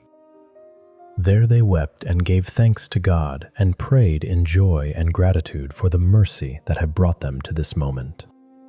They saw no contradiction in it. To them, they had purified the holy city and recovered it for Christ, and the slaughter was part of that purification. To the Muslim world, and to many who have looked back since, the image of pious men praying in a city they had just filled with the dead became the defining and damning memory of the Crusade. The killing at Jerusalem would be remembered in the Islamic East for centuries, a wound that shaped how an entire civilization viewed the Franks who had come out of the West. On the 15th of July, 1099, after a journey of 3 years and 2,000 miles, Jerusalem was in Christian hands, the first time in more than 4 centuries that the city had passed out of Muslim rule. The impossible thing that Urban had called for in a French field had come to pass. Ascalon and the 4 states. With Jerusalem taken and the blood barely dry, the Crusaders faced a problem they had spent 3 years ignoring. They had a city and a sliver of conquered land around it, but no government and no agreement on who should lead it. The surviving leaders gathered to choose a ruler. The honor was offered first to Raymond of Toulouse, the senior man, but Raymond declined, saying, in a gesture that may have been genuine piety and may have been wounded pride after his eclipse by Bohemond and the collapse of his Holy Lance, that he would not wear a crown of gold in the city where Christ had worn a crown of thorns. The choice then fell on Godfrey of Bouillon, the steady, devout duke whose siege tower had first breached the walls, and Godfrey accepted. Godfrey too refused the title of king. He would rule, he said, only as the defender of the Holy Sepulchre, a protector of the holy places, rather than a monarch in the city of Christ. The first ruler of Crusader Jerusalem governed without a crown, and a Latin churchman was installed as patriarch to lead the church in the conquered land. There was no time to settle in. Out of Egypt, as expected, came the Fatimid army, a large force under the caliph's powerful vizier, marching north to retake Jerusalem and drive the Franks into the sea. The Crusaders, instead of waiting to be besieged in a city they had only just taken, marched out boldly to meet it. In the middle of August 99, near the coastal town of Ascalon, they fell upon the Fatiming host, catching it by surprise before it had properly formed for battle. The fight was sharp and the Crusader victory was complete. The Egyptian army was scattered and its camp captured, and the threat to the new conquest was broken. The Battle of Ascalon is usually counted as the end of the First Crusade, the final hammer blow that secured what the Long March had won. Even here, the leaders could not stop quarreling. The town of Ascalon itself was ready to surrender, but only to Raymond, whom its garrison trusted, and Godfrey would not allow his rival that prize. So no one took it, and Ascalon remained in Muslim hands for another half-century, a thorn in the side of the kingdom the Crusaders had just created. With the great vow fulfilled and Jerusalem safe for the moment, most of the Crusaders went home. They had sworn to reach the Holy Sepulchre, and they had done it. They wanted to return to the families and lands they had left years before.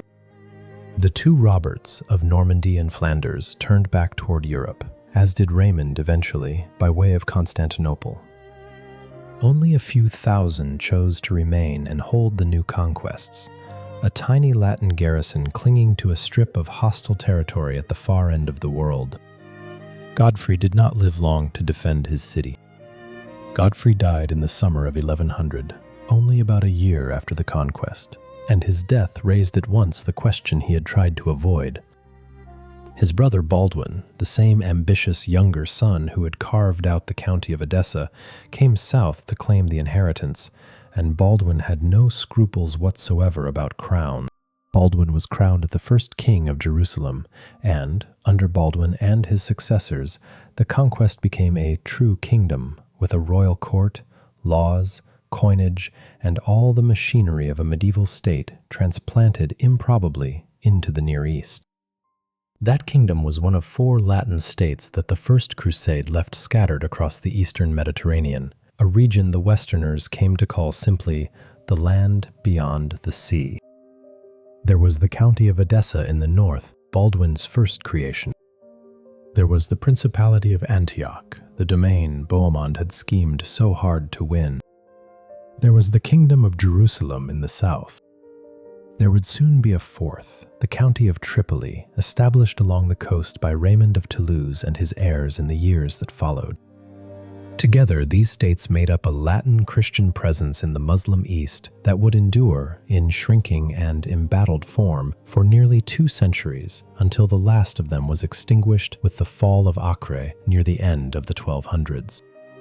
The leaders themselves met varied ends. Bohemond, the cunning Norman who had given up Jerusalem for Antioch, was soon captured by the Turks and spent years as a prisoner before being ransomed. Bohemond never recovered his early brilliance, returned to Europe, launched a war against his old adversary the Emperor Alexios, and lost it, dying without the great kingdom he had always dreamed of. Raymond of Toulouse spent his final years building the foundations of Tripoli, and died before the city itself was taken. Peter the Hermit, the strange preacher who had set the first doomed wave in motion, survived it all, went home to Europe, founded a monastery, and died quietly in his bed, which is more than could be said for the tens of thousands who had followed him. The First Crusade was the only one of the great crusades to fully achieve its goal. The expeditions that followed over the next 2 centuries, launched again and again to defend or recover the Holy Land, would mostly end in failure, frustration, or disaster, which only made the memory of this first, improbable success shine brighter in the Western imagination. The Crusade enormously enhanced the prestige and authority of the papacy, proving that a pope could summon and direct the energies of all Christendom. It opened a long era of holy war and gave birth to new institutions, including the famous military orders, the Templars and the Hospitallers, brotherhoods of warrior monks who arose to protect the pilgrims and defend the new states. The Italian merchant cities that had fed supplies and soldiers, Genoa, Pisa, and above all, Venice, won trading privileges in the eastern ports that helped make them the commercial powers of the coming age. Contact between East and West quickened the flow of goods, ideas, and knowledge in both directions. The relationship between the Latin West and Byzantium, never warm, curdled into lasting bitterness. The mutual suspicions born at Constantinople and hardened at Antioch festered for generations, until a later crusade in the early 1200s would turn aside from the Holy Land altogether and sack Constantinople itself, a Christian army destroying the greatest Christian city in the world. In the Muslim East, the conquest of Jerusalem and the slaughter that came with it left a wound that did not heal. In time, it helped inspire a counter-movement, a gathering of Muslim strength under leaders who preached the recovery of the Holy City, culminating most famously in Saladin, who would retake Jerusalem near the end of the same century. The thing that began with an old man's words in a French field meant at first only to send a few mercenaries to help a worried emperor reclaim some farmland, grew into one of the most consequential undertakings of the medieval world. It moved hundreds of thousands of people, killed a great many of them, founded kingdoms, ruined a friendship between two halves of Christendom, enriched merchant cities, frightened and then galvanized the Islamic world, and fixed in the Western mind an idea of holy war that would echo for centuries. The men and women who walked that long road did not understand the forces they had set in motion, and they could not have. They believed they were on a pilgrimage to save their souls and recover the city of God. What they actually did was change the shape of the world, and not always in the ways they intended, and seldom in the ways they hoped.